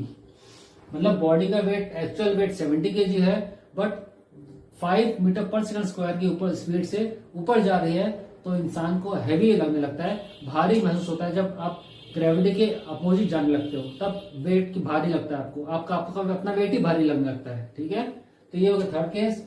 फोर्थ केस, जब फ्री फॉल हो रहा है, जब a की वैल्यू जो है, a की वैल्यू g के बराबर हो गई, तो ये हो गई नीचे जा रही है mg, ये nr, तो ये रिएक्शन लगा लिखेंगे अपन, mg minus nr is equal to mg, ठीक है। mg हो गया, mg कैंसिल, बचा क्या? नो। ये किस केस में होता है? जब आपको वेट, ये आपको ऊपर से, आपके ऊपर कोई फोर्स ही नहीं लग रहा है, आपको कोई फोर्स ही महसूस नहीं हो रहा है, इस कंडीशन को बोलते हैं, ये याद रखिए फ्रेंड्स, वेटलेसनेस, ठीक है। जब फ्री फॉल अंडर ग्रेविटी हो रहा है, जब लिफ्ट ग्रेविटी की स्पीड से नीचे की तरफ चला जा रहा है, जब ma की वैल्यू g हो जाती है, a की वैल्यू g के बराबर हो जाती है, नीचे जा रही है स्पीड, ठीक है, तो आपको कंडीशन जो महसूस होता है, nr की वैल्यू 0 हो जाती है, तब वेटलेसनेस महसूस होता है आपको, ठीक है। ये वेटलेसनेस का कंडीशन है, when net reaction on the human object on force is 0। ये हो गया हमारा question 4.13। Next question 4.14, figure shows the position time graph of a particle of mass 4 kg. What is the A? The force on the particle for t is less than 0, t is greater than 4 seconds, t is greater than 0, less than 4 seconds. B. Impulse at t is equal to 0 and t is equal to 4 seconds. Consider the dimension motion only, one dimension motion only. 1D motion के लिए graph बताया है, ठीक है। आपको graph दिया हुआ है, x वर्सेस t ग्राफ देखते साथ आपको सबसे पहले क्या समझ में आ रहा है? हमने graphical question motion in straight line में किए हैं। एक्स टी ग्राफ ये आपको दिख रहा है, और इसके आपको दो बातें समझ में आनी चाहिए। सबसे पहले स्लोप, एक्स टी ग्राफ का स्लोप क्या दिखाता है? वेलोसिटी, है कि नहीं? ये तो हमने पहले पढ़ा हुआ है। X T graph position time graph का स्लोप जो है ये वेलोसिटी शो करता है, हमने पहले पढ़ा हुआ उसके बारे में। इतना नॉलेज अगर हमें है तो इस क्वेश्चन को सॉल्व किया जा सकता है। ठीक है, आइए सॉल्व करते हैं क्वेश्चन को। एक्स टी ग्राफ का स्लोप हमें वेलोसिटी दिखाता है। अब इसको क्वेश्चन को सॉल्व करते हैं। हमको अब पूछा है फोर्स फाइंड करना है at T less than 0, T greater than 4 second, T greater than 0 less than 4 second. T less than 0 ये रीजन हो गया, टी बिटवीन 0 एंड 4 ये रीजन हो गया, टी ग्रेटर देन 3 ये रीजन हो गया। अब इन फर्स्ट रीजन में फोर्स की वैल्यू क्या होगी? क्या कुछ भी आपको दिख रहा है? यहाँ पर कुछ भी नहीं है। स्लोप यहाँ पर क्या शो कर रहा है? 0। यहाँ ये है, ये रीजन, यहाँ पर स्लोप 0 है, तो फोर्स भी, जब वेलोसिटी नहीं है तो एक्सेलरेशन नहीं है, जब वेलोसिटी ही नहीं है तो एक्सेलरेशन भी नहीं है, एक्सेलरेशन नहीं है तो फोर्स भी नहीं है। ठीक है, सिंपल सा केस हो गया। अब ये हो गया फर्स्ट रीजन के लिए। थर्ड रीजन के लिए टी ग्रेटर देन 4 सेकंड, यहां भी स्लोप कांस्टेंट है। एक्स टी ग्राफ का स्लोप कांस्टेंट मतलब स्लोप स्ट्रेट लाइन है, मतलब acceleration 0, slope velocity is constant मतलब a इज इक्वल टू 0। यहाँ वेलोसिटी 0 था तो एक्सेलरेशन 0 हो गया। यहाँ वेलोसिटी कांस्टेंट है तो एक्सेलरेशन 0, एक्सेलरेशन 0 मतलब फोर्स इज इक्वल टू 0। ठीक है, यहाँ भी 0 हो गया फोर्स। अब आते हैं थर्ड रीजन में। थर्ड रीजन में क्या कहता है? थर्ड रीजन में uniform velocity, force again uniform velocity का एक्सेलरेशन भी 0 होता है। Velocity is uniform velocity a is equal to 0 होता है, क्योंकि हमने पढ़ा है a is equal to dv upon dt। v अगर यूनिफॉर्म है तो ये वैल्यू 0 हो जाती है, डिफरेंशियल इसका 0 हो जाता है। a 0 हो गया तो ऑटोमेटिकली फोर्स भी 0 हो गया। तो फोर्स तो तीनों ही केस में 0 हो गया। ठीक है, तीनों ही केस में फोर्स 0 हो गया। अब हमें फाइंड करना है इम्पल्स की वैल्यू। इम्पल्स का फॉर्मूला क्या होता है? इम्पल्स होता है बी पार्ट, इम्पल्स होता है फोर्स इनटू टाइम या चेंज इन मोमेंटम, दोनों ही होते हैं। ठीक है, हमें फोर्स इनटू टाइम तो हम डायरेक्टली दिख नहीं रहा, हमें पता है फोर्स होता है change in momentum upon time. ये होता है फोर्स की वैल्यू। फोर्स में मल्टीप्लाई कर लो, फोर्स इंटू डेल्टा टी, ये हो गया change in momentum delta P, मतलब P F minus P I, ये होता है डेल्टा पी हमारा, P F minus P I. P F होता है मास तो दोनों में कांस्टेंट है, M into V F minus V I. और यहाँ पर स्लोप हमें क्या दिखा रहा है?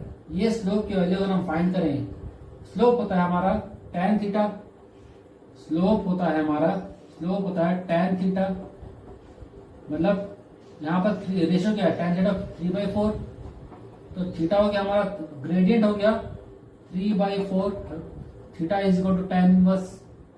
ठीक है, तो ये ग्रेडियंट हमारा स्लोप का ग्रेडियंट हो गया 3/4 मास। अब हम 3/4 इनिशियल फाइनल देखते हैं। एम पी एफ दिया हुआ, पी एफ मतलब mass into final velocity minus mass into initial velocity, mass into final at T is equal to 0। हम 0 पे कैलकुलेट कर रहे हैं, तो 0 पे एम आई तो 0 हो गया, इनिशियल तो 0 हो गया सिर्फ। ठीक है, तो mass into final velocity M into V F. V F कितना है? वी एफ है 3/4 और मास हमें दिया हुआ है 4 kg। मास क्वेश्चन में दिया हुआ है 4 kg। ठीक है, मास हमें दिया 4 kg इंटू 3/4, तो ये हो गया 3 न्यूटन सेकेंड फॉर इस kg, फॉर एट 0 पे। ठीक है, टी इज इक्वल टू 0 पे, ये है at T is equal to 0 पे। अब निकालते हैं at T is equal to 4, T is equal to 4 पर डेल्टा पी हमारा आ जाएगा mass into final velocity minus initial velocity, mass into final V F minus initial V F. अब इस पर फाइनल इसके लिए ये हो गया, इनिशियल ये हो गया। ठीक है, 0 है यहाँ पर, मास है 4 kg, 0 माइनस 3/4, ये हो गया -3 न्यूटन सेकेंड। ये t इक्वल टू 0 पे, ये t इक्वल टू 4 सेकंड पे, दोनों के हमने निकाल दिया। मैग्नीट्यूड दोनों सेम है, डायरेक्शन रिवर्स है। यहाँ पर पॉजिटिव 3 आ रहा है, यहाँ पर नेगेटिव -3 आ रहा है। ठीक है, वैल्यू दोनों सेम है, मैग्नीट्यूड दोनों सेम है। तो ये हो गया हमारा इम्पल्स और फोर्स दोनों for question number 4। Question 4.15, two bodies of mass 10 kg and 20 kg respectively kept on a smooth horizontal surface are tied to the ends of a light string. A horizontal force F is equal to 600 Newton is applied to first A, second B along the direction of string. What is the tension in the string in each case? आपको दो bodies दी हुई है 10 kg और 20 kg की, इसको solve करना है हमको। ये बॉडी ए है, ये बॉडी बी है, इसका मास ए 10 kg है, गिवन लिखते हैं mass of A 10 kg, mass of B 20 kg। जब ऐसे कोई क्वेश्चन आता है जहाँ दो बॉडीज आपस में एक स्ट्रिंग से कनेक्टेड है, इनको अलग अलग सेपरेटली सॉल्व ना करके एक साथ सॉल्व किया जाता है और इनको नाम दिया जाता है, आपने थ्योरी में पढ़ा भी होगा, कनेक्टेड बॉडीज। ये हो गया कनेक्टेड बॉडीज। इस केस में क्या करते हैं हम क्या करते हैं, दोनों अलग अलग बॉडीज को एक बॉडी मान लेते हैं, दोनों का मास एडअप हो जाता है। और क्योंकि फोर्स की वैल्यू सेम है, फोर्स चेंज नहीं हो रही है, दोनों ही केस में 600 न्यूटन है, इसमें एक्सेलरेशन भी दोनों सेम आएगा एक दोनों बॉडीज के लिए, ठीक है। इसमें हम फाइंड करते हैं एक्सेलरेशन की वैल्यू। फोर्स दिया हुआ है हमको क्वेश्चन में, फोर्स जो है 600 न्यूटन दिया हुआ है, तो एक्सेलरेशन दोनों के लिए क्या हो जाएगा, फोर्स अपॉन कंबाइंड मास m टोटल, ठीक है, ये हो जाएगा F अपॉन 20 + 10 30, 600 अपॉन 30, ये हो गया 20 मीटर पर सेकंड स्क्वायर, ठीक है। इसकी वैल्यू हो गई, ए की वैल्यू हो गई 20 मीटर पर second square. Both the bodies, दोनों अलग बॉडीज के लिए, बच्चों की कनेक्टेड है थ्रू स्ट्रिंग, हमने इसको कनेक्टेड बॉडीज केस मान लिया। अब हम फाइंड करते हैं, क्वेश्चन में हमें दिया है, case 1 when force is applied on body A, इसका हम FBD बनाते हैं बॉडी ए का, फ्री बॉडी डायग्राम बनाते हैं। तो क्या होगा, ये बॉडी ए आपकी है, फोर्स यहां से लग रहा है F, ये 600 न्यूटन, ये टेंशन यहां से दिख रहा है अपने को, एक्सेलरेशन इस डायरेक्शन में होगा, ए की वैल्यू ये 10 kg का मास है। तो इक्वेशन हम उससे लिखेंगे F minus T is equal to MA into A. F है 600 न्यूटन, टी की वैल्यू फाइंड करनी है, mass of A 10 kg, acceleration 20, तो ये हो गया आपका 20, 600 minus 10, 600 minus T is equal to 200, T is equal to 400 newton. Tension हमारा आ गया केस ए में। केस 1 में जब बॉडी ए पर फोर्स लग रहा है तो हमारा टेंशन की वैल्यू आ गई 400 newton. Case 2 when force is applied on body B, यहां पर बॉडी बी का FBD बनाते हैं, ये बॉडी बी है, ये टेंशन इस तरफ है, फोर्स यहां अगर है F, ये 20 kg का मास है, बॉडी बी है, ये टेंशन है, एक्सेलरेशन इस डायरेक्शन में, ए की वैल्यू, तो F minus T is equal to M into A, MB into A. F है 600 न्यूटन, माइनस टी की वैल्यू फाइंड करनी है, मास ऑफ ये 20 kg इंटू 20, एक्सेलरेशन 20, तो 600 minus 400 is equal to T, tension आ गया 200 न्यूटन, ठीक है, टेंशन की वैल्यू आ गई हमारी 200 न्यूटन, ठीक है। तो दोनों केस में हमने वैल्यू निकाल लिया। अलग अलग क्यों आई वैल्यू टेंशन की वैल्यू, क्योंकि मास अलग था, मास ए के लिए 10 kg था, मास बी के लिए 20 kg था, इसलिए मास ए में 10 के हिसाब से केस 1 जब हमने मास ए के लिया तब टेंशन था 400 न्यूटन, जब मास बी के लिए हमने सॉल्व किया तब टेंशन था 400 न्यूटन, सॉरी 200 न्यूटन, दोनों के लिए अलग था, ठीक है, depending on mass. Next question 4.16, two masses 8 kg and 12 kg are connected at the two ends of a light inextensible string that goes over a frictionless pulley. Find the acceleration of the masses and the tension in the string when the masses are released. ठीक है, ये हमारा पुली mass system है, बहुत famous. आप ऐसा कोई competitive exam में नहीं देखोगे जिसमें ये पुली मास सिस्टम ना आया हो, इतना इंपॉर्टेंट है। और इंपॉर्टेंट कॉन्सेप्ट यहां से स्टार्ट होता है 4.16 से, ठीक है। बहुत जरूरी है। इसके लिए पिछले क्वेश्चंस के बेस कवर होना थोड़ा जरूरी है। ये ऑल टुगेदर डिफरेंट कॉन्सेप्ट है। आइए स्टार्ट करते हैं सॉल्व करना। हमें दो मास दिए हुए हैं, मास 1 8 kg, मास 2 12 kg। ये गिवन है हमारे पास, या हम इसको भी मान सकते हैं, 2 मान सकते हैं। इसको 2 मान लिया हमने, 2 को इसको 2 मान लिया, या इसको 1 मान लिया। ठीक है। अब हमें फाइंड करना है acceleration of the masses system और टेंशन इन द स्ट्रिंग। आइए सॉल्व करते हैं। ये एक ही बॉडी का अगर एफबीडी बनाया हम, ये मैं बना रहा हूं एफबीडी ऑफ मास 1 12 kg वाला। इसका एफबीडी कैसे बनेगा? ये 12 kg का मास का M1G नीचे, टेंशन ऊपर, मास 12 kg है तो ये नीचे जाएगा A, तो इसका इक्वेशन होगा M1G minus T is equal to M1A। ये हो गया इक्वेशन 1। सिमिलरली बॉडी B का मान एफबीडी बनाते हैं। इसका टेंशन ऊपर, ये बॉडी ऊपर जा रही है, इसका एक्सेलरेशन A रहेगा। ये M2 नीचे है, M2G नीचे, इक्वेशन बनेगा T minus M2G is equal to M2A। इसको ये हो गया हमारा इक्वेशन 2। इसको सॉल्व करते हैं, दोनों को ऐड करने के M1G minus T is equal to M1A, T minus M2G is equal to M2A। दोनों को ऐड कर देते हैं। क्या करेंगे? दोनों को एडिंग बोथ इक्वेशंस, तो क्या आ जाएगा? M1 minus M2G is equal to M1 plus M2A। A की वैल्यू आ जाएगी M1 minus M2 into G upon M1 plus M2। ये वैल्यू मैं डायरेक्ट भी लिख सकता था, पर एक बार आपको समझ में आना चाहिए कि वैल्यू लिखा कैसे और आया कैसे, तो समझाने के लिए बताया गया यहाँ पे। ये हो गया हमारा वैल्यू। आप बस वैल्यू रख दीजिए। ए की value 12 minus 8 into 10 upon 12 plus 8 20। ये 40 बाई 20, ये आ गया 2 मीटर पर सेकंड स्क्वायर।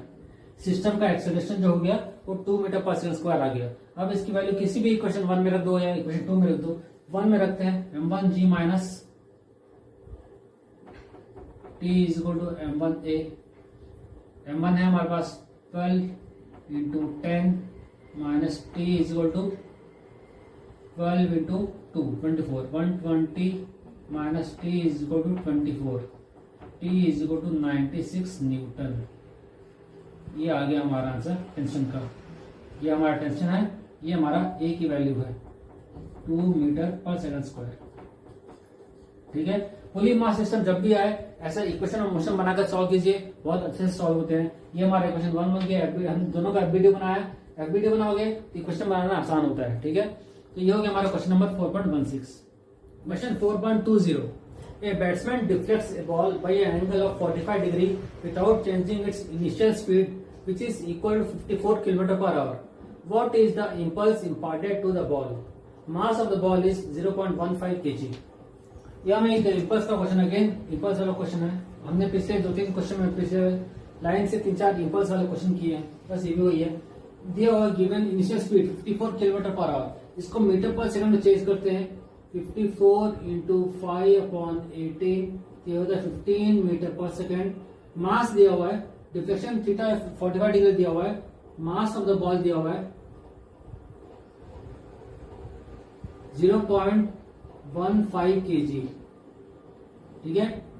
ये हमारे पास गिवन डेटा है। टू फाइंड इंपल्स फाइंड करना है। हमने लास्ट 2-3 क्वेश्चन ऐसे सॉल्व किए हमने इंपल्स के लिए।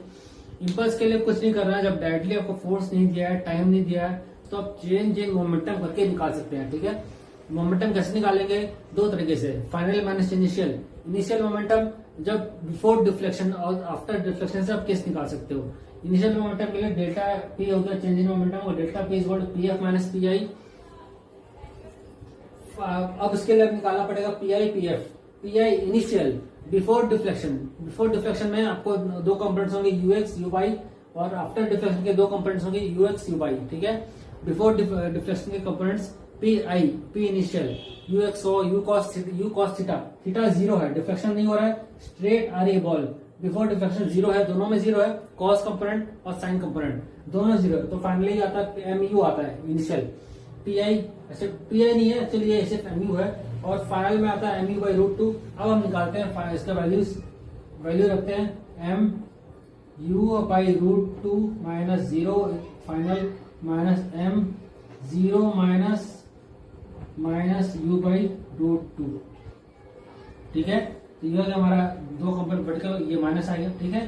तो हो जाएगा आपका 2m u upon root two, ये मास वैल्यू देंगे 2 इंटू 0.15 इंटू यू है 15 बाई रूट टू, ये हो जाएगा आपका 4.8 अपॉन रूट टू, 4.5, ठीक है, 4.5 होता है, ये पूरी वैल्यू क्या होती है 4.5 बाई रूट टू, अप्रोक्सीमेटली 1.4 आता है, 4.5 अपॉन 1.414, इसकी वैल्यू आती है अप्रोक्सीमेटली 3.2, ठीक है। ये आपका आ गया चेंज इन मोमेंटम, यही है इम्पल्स आपका, इसको आप लिख सकते हो kg मीटर पर सेकेंड, ठीक है।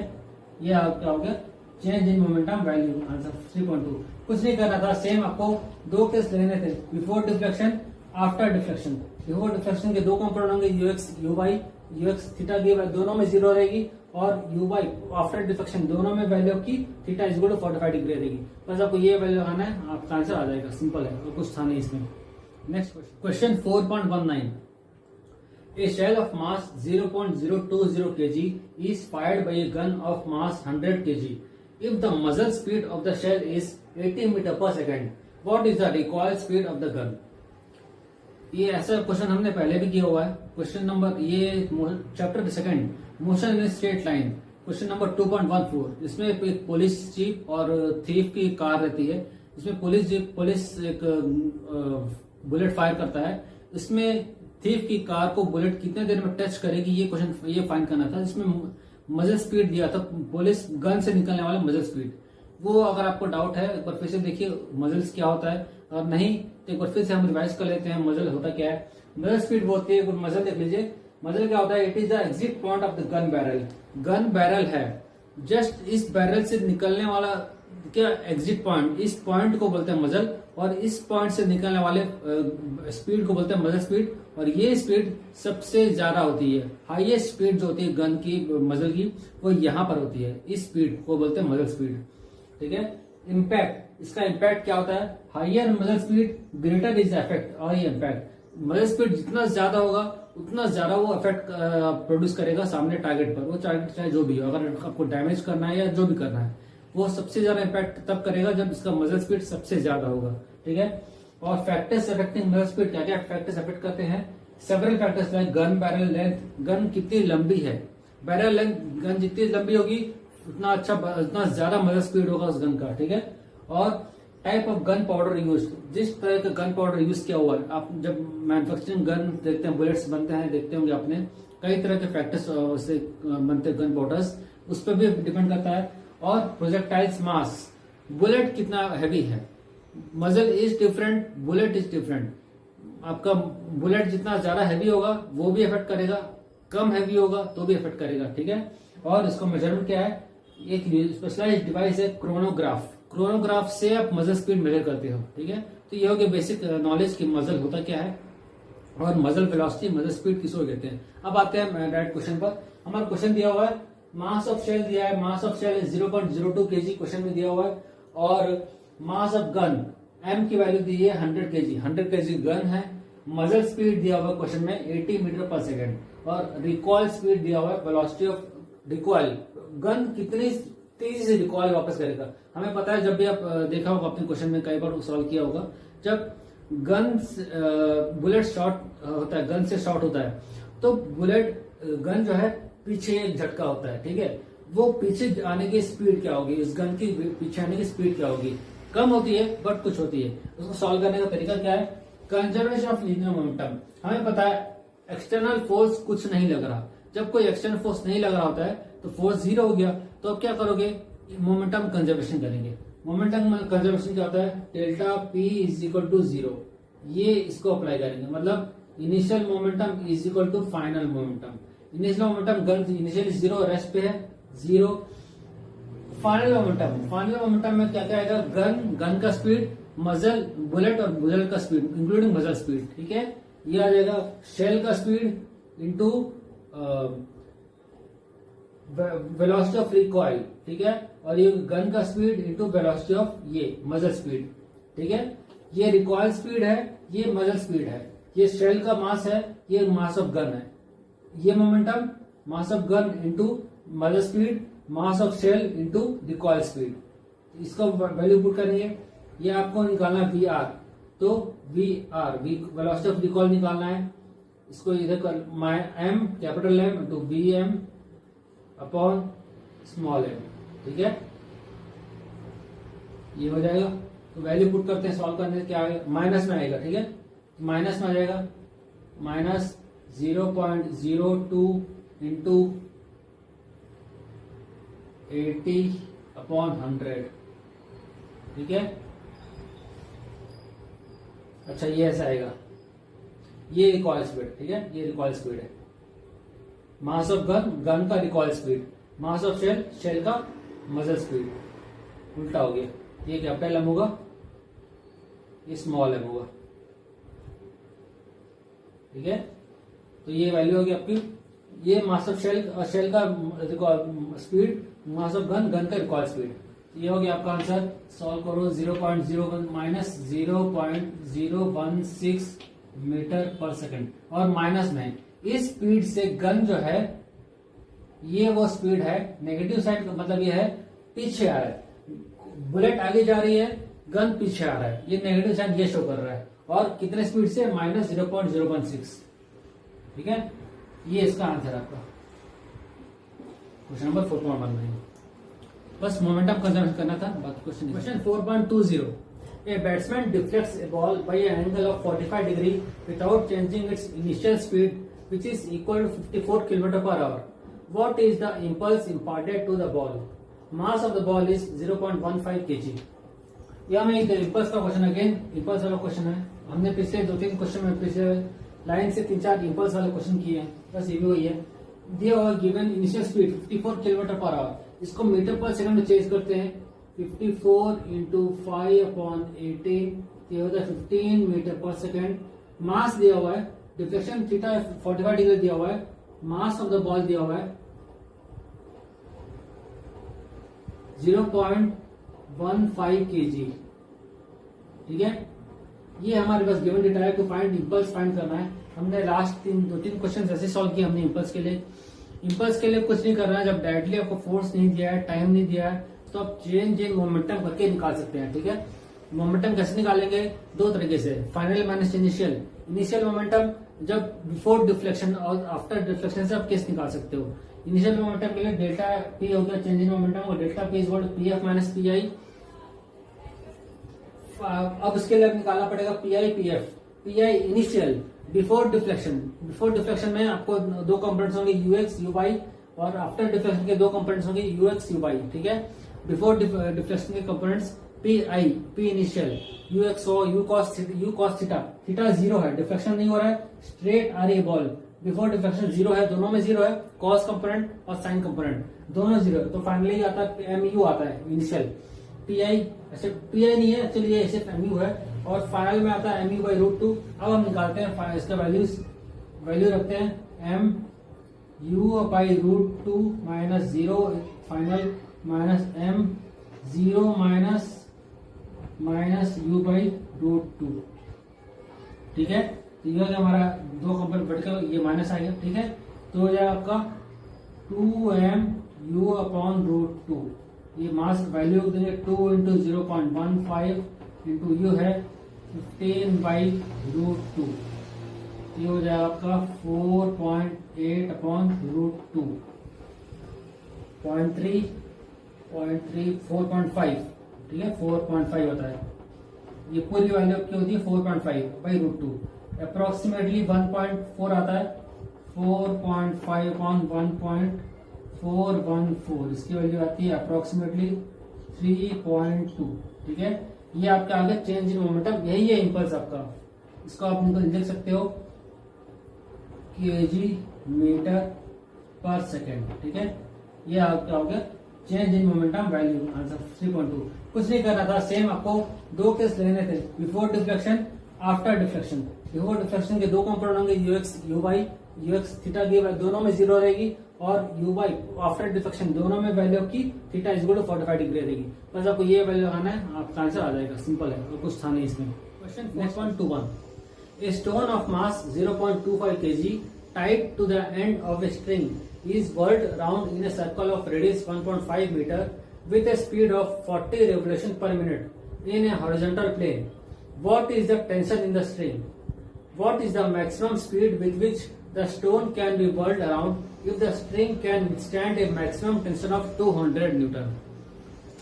हमें एक सर्कुलर पाथ दिया हुआ है, एक हॉरिजॉन्टल सर्कल में स्ट्रिंग को थ्रो किया जा रहा है। इसका रेडियस दिया हुआ है 1.5 मीटर, जितना मास है इसका है 0.25 kg। ठीक है, इस मास को स्टोन में ऐसा वर्ड हॉरिजॉन्टल प्लेन में वर्ल किया जा रहा है, ऐसे घुमाना, हॉरिजॉन्टली घुमाना, हॉरिजॉन्टल सर्कल पे। ठीक है, तो सबसे पहले गिवन लिख लेते हैं। मास हमको दिया हुआ है, mass of the stone 0.25 kg। Radius और सर्कुलर जो पाथ है उसका रेडियस दिया हुआ है 1.5 मीटर। जिस स्पीड से घुमा रहा है n 40 rpm। rpm को rps में चेंज करना पड़ेगा, ये हो जाएगा 40/60 rps। ये रेवोल्यूशन पर मिनट है, इसको हमने सेकंड में चेंज किया 2/3 rps। ठीक है, तो हमको फाइंड क्या करना है इसमें, तो फाइंड करना है सबसे पहले दो पार्ट है, पहला पार्ट में टेंशन और दूसरे पार्ट में मैक्सिमम वेलोसिटी, अगर टेंशन की वैल्यू 200 न्यूटन है। ठीक है, ये हमको दो पार्ट सॉल्व करना है। इसको बहुत इजी क्वेश्चन है, हमको बस बेसिक नॉलेज होना चाहिए, बेसिक फॉर्मूला। जिस सर्कुलर पाथ में घूम रहा है, ये घूम रहा है मतलब एक बंधा हुआ अंदर से, इस पर एक एक्सेलरेशन लग रहा है। ठीक है, इसके कारण सेंट्रीपिटल फोर्स लगा रहा है इस स्टोन पर, इस थ्रेड पर, स्ट्रिंग पर। इस सेंट्रीपिटल फोर्स को अपोजिट में हमेशा हमें पता है टेंशन लगता है, ये टेंशन हमें पता करना है। तो टेंशन अगर आपको पता करना है तो tension is nothing but its value magnitude is equal to centripetal force. ठीक है, टेंशन की वैल्यू जो है वो सेंट्रीपिटल फोर्स के बराबर होगी, इसकी वैल्यू हो जाएगी mv²/r। बट डायरेक्टली v तो दिया नहीं है, ओमेगा दिया हुआ है, तो v इज इक्वल टू हमें पता है v इज इक्वल टू होता है r omega. But v is equal to r omega, ये हमें पहले से पता है, तो इसकी जगह रख देंगे तो हमारे पास टेंशन की वैल्यू आ जाएगी mr²। इस वैल्यू को रखेंगे, हमारा आंसर आ जाएगा पार्ट 1। आइए सॉल्व करते हैं इसको। Tension is equal to m की वैल्यू 0.25, रेडियस की वैल्यू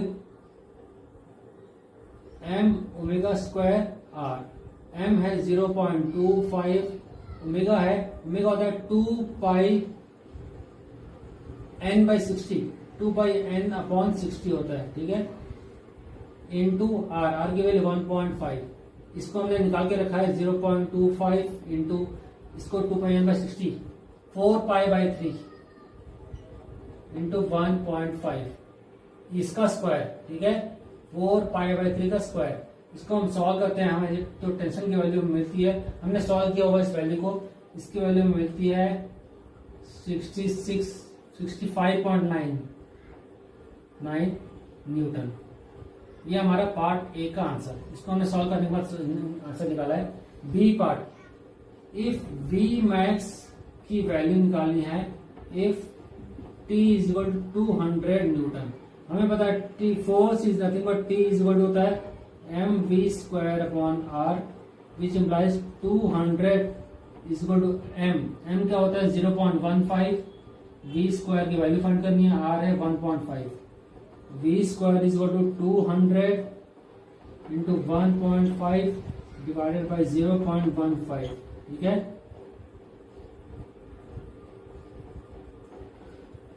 तो ये वैल्यू हमको निकालनी है फाइनली। तो इसको हम सॉल्व करते हैं। v is equal to which implies v is equal to square root of 200 into 15/5, मतलब स्क्वायर रूट ऑफ 600, ठीक है। इसको हम सॉल्व करते हैं तो आंसर आता है इसके आसपास आएगा। स्क्वायर रूट जो है हमें पता है स्क्वायर रूट ऑफ 625 का 25 का स्क्वायर रूट 3,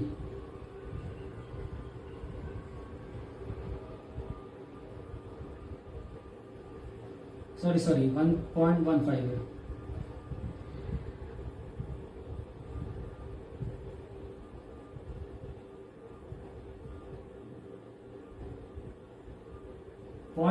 सॉरी 0.25 है, ठीक है।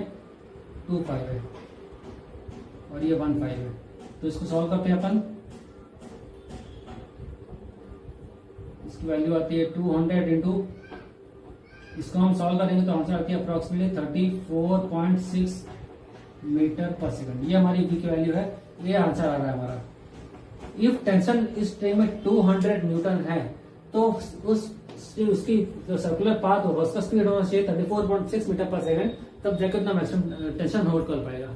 ये तो सिंपल सा क्वेश्चन। हमें बस बेसिक नॉलेज होना चाहिए, ये फॉर्मूले का नॉलेज होना चाहिए। अगर ये नहीं हुआ नॉलेज आपको तो सॉल्व करना मुश्किल है इस क्वेश्चन को।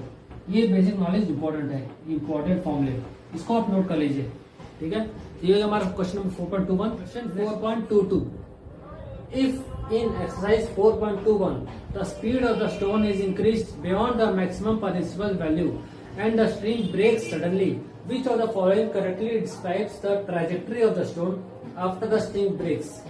A, the stone moves radially outwards. B, the stone flies off tangentially from the instant the string breaks.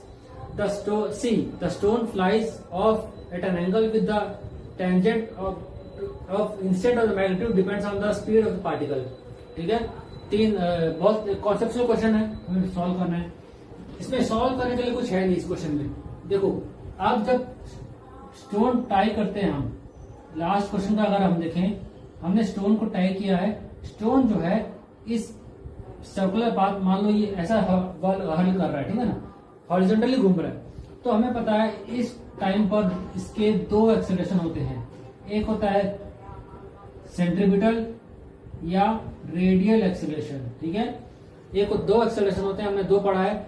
जब यूनिफॉर्म और नॉन यूनिफॉर्म में दो तरह के पढ़े हैं, एक सेंट्रीपिटल एक्सेलरेशन या रेडियल एक्सेलरेशन जो टुवर्ड्स रेडियस आता है। इसे मेंटेन करने के लिए, एक सर्कुलर पाथ मेंटेन करने के लिए एक एक्सेलरेशन जरूरी है, एक फोर्स जरूरी है। वो सर्कुलेशन जो है, वो एक्सेलरेशन जो है वो सेंट्रीपिटल है या रेडियल एक्सेलरेशन है, जो उसे सर्कुलर पाथ में होने के लिए मेंटेन करता है। दूसरा जो होता है अलोंग इट्स टेंजेंट, ये इसके हर एक पॉइंट, जितने पॉइंट्स है इसके, जितने सर्कुलर पॉइंट्स है, हर पॉइंट पर एक टेंजेंशियल वैल्यू रहती है इसकी। इस पॉइंट पर, इस पॉइंट पर, इस पॉइंट पर, इस पॉइंट पर, ठीक है। हर पॉइंट पर एक टेंजेंशियल वैल्यू रहती है, इसको हम बोलते हैं टेंजेंशियल एक्सेलरेशन। जैसा हमें पता है एक रेडियल एक टेंजेंशियल। रेडियल एक्सेलरेशन उसे सर्कुलर पाथ मेंटेन करने के लिए फोर्स करता है, मेंटेन करता है। टेंजेंशियल एक्सेलरेशन उसे बाहर, अगर टूट गया, कुछ ब्रेक हो गया कुछ, तो उसे बाहर रखने के लिए उसका हर पॉइंट, उसका हर इफेक्ट यही होता है कि वो स्टोन जो है वो सर्कुलर आउटसाइड बाहर जाए, इनसाइड ना आए। तो जैसे ही क्वेश्चन में कहा है कि अगर ये टेंशन बियॉन्ड परमिसिबल वैल्यू हो गया, स्ट्रिंग ब्रेक हो गया, तो क्या होगा, कौन सा ऑप्शन सही होगा? पहला बोल रहा है रेडियली इनवर्स, गलत। ए बोल रहा है रेडियली इनवर्स, गलत। रेडियली इनवर्स तो तब होगा जब स्ट्रिंग बंधा हुआ है। जब स्ट्रिंग टूट गया तो जो वैल्यू होगा एक्सेलरेशन का वो होगा टेंजेंशियल एक्सेलरेशन, ठीक है, वो होगा टेंजेंशियल एक्सेलरेशन। और जब थ्रेड टूट जाएगा, ये स्टोन जो है वो टेंजेंशियली आउटवर्ड बाहर जाएगा, रेडियली इनवर्ट नहीं आएगा। तो ऑप्शन बी इज करेक्ट, ठीक है, ऑप्शन बी इज करेक्ट। बस लॉजिकल आंसर था, तो बहुत था नहीं इसमें कुछ। Next question 4.23, extend by a horse cannot pull a cart and run in empty space. B passengers are thrown forward from their seats when a speeding bus stops suddenly. C, it is easier to pull a lawn mower than to push it. D, a cricketer moves his hands backwards while holding A catch. ये again चारों concept question है, ये हमने theory में concept cover किया हुआ है। एक बार यहाँ भी क्वेश्चन के थ्रू देख लेते हैं। 4 पार्ट्स हैं। फर्स्ट पार्ट ये कह रहा है कि a horse can not pull a cart in the free space. जो यहाँ क्वेश्चन में मेंशन किया हुआ है फ्री स्पेस, फ्री स्पेस का मतलब क्या है? वहां कुछ भी नहीं है, वहां सब कुछ एम्प्टी है, नल है, वॉइड है। इस केस में क्या होता है? यहाँ जब इन सभी केस में फ्री स्पेस में यहाँ पर क्या होता है? ये एक तरह का फ्रिक्शनलेस स्पेस है, फ्रिक्शनलेस स्पेस है ये, ठीक है। जब ये बोला जा रहा है फ्री स्पेस, एम्प्टी है, नल है, वॉइड है, मतलब दिस इज फ्रिक्शनलेस स्पेस। इस स्पेस में कुछ भी काम नहीं करता, जहाँ फ्रिक्शन नहीं रहेगा वहाँ हॉर्स कार्ट क्या, वहाँ इंसान ना इंसान नहीं रह पाएगा। चलना हमको पता है फ्रिक्शन इज ए बून, ठीक है। आपको अगर चलना है, आपको उठना है, बैठना है, आपको फ्रिक्शन की जरूरत पड़ेगी। बिना फ्रिक्शन के आप कुछ नहीं कर सकते। Friction is very important in life, at least in this system में। फ्री स्पेस बोला गया मतलब यहाँ पर क्या है? ये एम्प्टी है, नल है, वॉइड है, फ्रिक्शनलेस स्पेस है। इस फ्रिक्शनलेस स्पेस में कुछ भी काम नहीं करता। हेंस हॉर्स कार्ट सिस्टम ये भी काम नहीं करेगा। ये हॉर्स कार्ट सिस्टम है, ये भी काम नहीं करेगा, ठीक है। ये होगा हमारा ए पार्ट का जस्टिफिकेशन। बी पार्ट क्या कह रहा है? जब आप बस में ड्राइवर कर रहे हो, बस ड्राइवर ने ब्रेक मारी तो बॉडी अचानक सामने की ओर क्यों गिरती है? इंसान सामने की ओर क्यों गिरता है? इसका आंसर है इनर्शिया। इसका आंसर क्या है? इनर्शिया। ये हमने पढ़ा है कई बार। इनर्शिया क्या होता है? इनर्शिया दो होते हैं, inertia of rest, inertia of motion, है ना। ये क्या होता है? कोई चीज किसी स्टेट ऑफ रेस्ट में है या स्टेट ऑफ मोशन में है, वो उसी स्टेट में रहेगी जब तक कि कोई बाहर से एक्सटर्नल फोर्स उसे स्टेट को चेंज नहीं करेगा। अगर वो रेस्ट पे है तो रेस्ट ही रहेगी, और मोशन पे है तो मोशन में ही रहेगी। क्योंकि बॉडी के पार्ट देखिए, इसमें इस केस में क्या हो रहा है? बस चल रही है, जो पार्ट बस के कांटेक्ट में है वो पार्ट भी बस के साथ साथ चल रहा है। जो पार्ट बस के कांटेक्ट में नहीं, अपर पार्ट ऑफ बॉडी, ये अपर पार्ट ऑफ बॉडी बस के कांटेक्ट में नहीं है, ये इसलिए ये स्टेट ऑफ रेस्ट में है, ये स्टेट ऑफ मोशन में है। जैसे ही बस ब्रेक लगाता है, due to inertia of rest, inertia of motion, ये बॉडी क्या होती है? ये इस बस के साथ साथ मोशन में आने के लिए कवर करती है। इसे हम कहते हैं इनर्शिया, ठीक है। इसके कारण एक पैसेंजर या जो भी individual due to this inertia upper part of body, जैसे ही गाड़ी ब्रेक लगाती है हमें वो फील मोशन महसूस होता है, हम भी उस मोशन में आने को कवर करते हैं ड्यू टू दिस इनर्शिया, ठीक है। तो ये हो गया हमारा इनर्शिया वाला part, B part. C part क्या है? It is easier to pull a lawn mower than to push it. आपके पास लॉन मूवर है, देखिए एग्जांपल मैथमेटिकली समझाते हैं, सी पार्ट को मैथमेटिकली समझते हैं। ये है लॉन, आप ये लॉन मूवर है, ठीक है। ये एक लॉन मूवर है, इस पर आप फोर्स लगा रहे हो, एक्सटर्नल फोर्स, ठीक है। हॉरिजॉन्टल से एंगल थीटा बना रहा है। एक लॉन मूवर है, इस पर आप पुल कर रहे हो, अगेन ये हॉरिजॉन्टल से थीटा एंगल बना रहे हैं, ठीक है। दोनों में आप देखोगे, आप ऑब्जर्व करोगे, जब आप फोर्स लगा रहे हो, एक फोर्स नीचे लगा है mg का, इसका एक कंपोनेंट आ रहा है ये f cos थीटा, ठीक है। इसमें आ रहा है f cos थीटा, यहाँ आ रहा है, ऊपर आ रहा है f sin थीटा। ऊपर एक नॉर्मल रिएक्शन भी आता है, नॉर्मल रिएक्शन nr, इस पे भी नॉर्मल रिएक्शन आता है nr, ठीक है। इस केस में क्या हो रहा है? mg is equal to normal reaction plus f cos minus f cos theta, ठीक है। प्लस ये हो रहा है plus normal reaction minus f cos theta हो रहा है। तो normal reaction is equal to mg plus f cos theta हो रहा है। ये माइनस नीचे आ रहा है, माइनस हो रहा है, f sin थीटा नीचे, f sin थीटा नीचे आ रहा है, ठीक है। नीचे का जा रहा है f sin थीटा, तो ये नॉर्मल रिएक्शन में ऐड हो रहा है। ये इसमें देखोगे mg नीचे है, mg is equal to normal reaction plus f sin theta. तो नॉर्मल रिएक्शन में mg minus f sin theta. तो इसमें आपको क्या दिख रहा है? नॉर्मल रिएक्शन इस केस में कम हो रहा है, इस केस में ज्यादा हो रहा है। नॉर्मल रिएक्शन जिस केस में कम होगा वो काम करना आपको आसान होगा, क्योंकि आपको एक्स्ट्रा एडिशनल फोर्स नहीं लगाना पड़ रहा। ठीक है। नॉर्मल डायरेक्शन जितना कम हो उतना अच्छा होता है, ठीक है। इस केस में नॉर्मल डायरेक्शन इससे कम है और प्लस एडिशनल फ्रिक्शन भी लगा दो तो और कम हो जाएगा म्यू एन साइन थीटा, ठीक है। म्यू एन हो जाएगा, फ्रिक्शन लगा दो तो ये और बढ़ जाएगा, इसमें फ्रिक्शन लगा दो तो और बढ़ जाएगा, ठीक है। तो फ्रिक्शन नहीं है तो भी कम है, फ्रिक्शन है तो और कम है, तो इस तरह ये इसका रीजन होगा, फ्रिक्शन एक मेन रीजन होगा इसमें, ठीक है। दैट्स वाई नॉर्मल डायरेक्शन कम है और इसके कारण pulling is easier than pushing.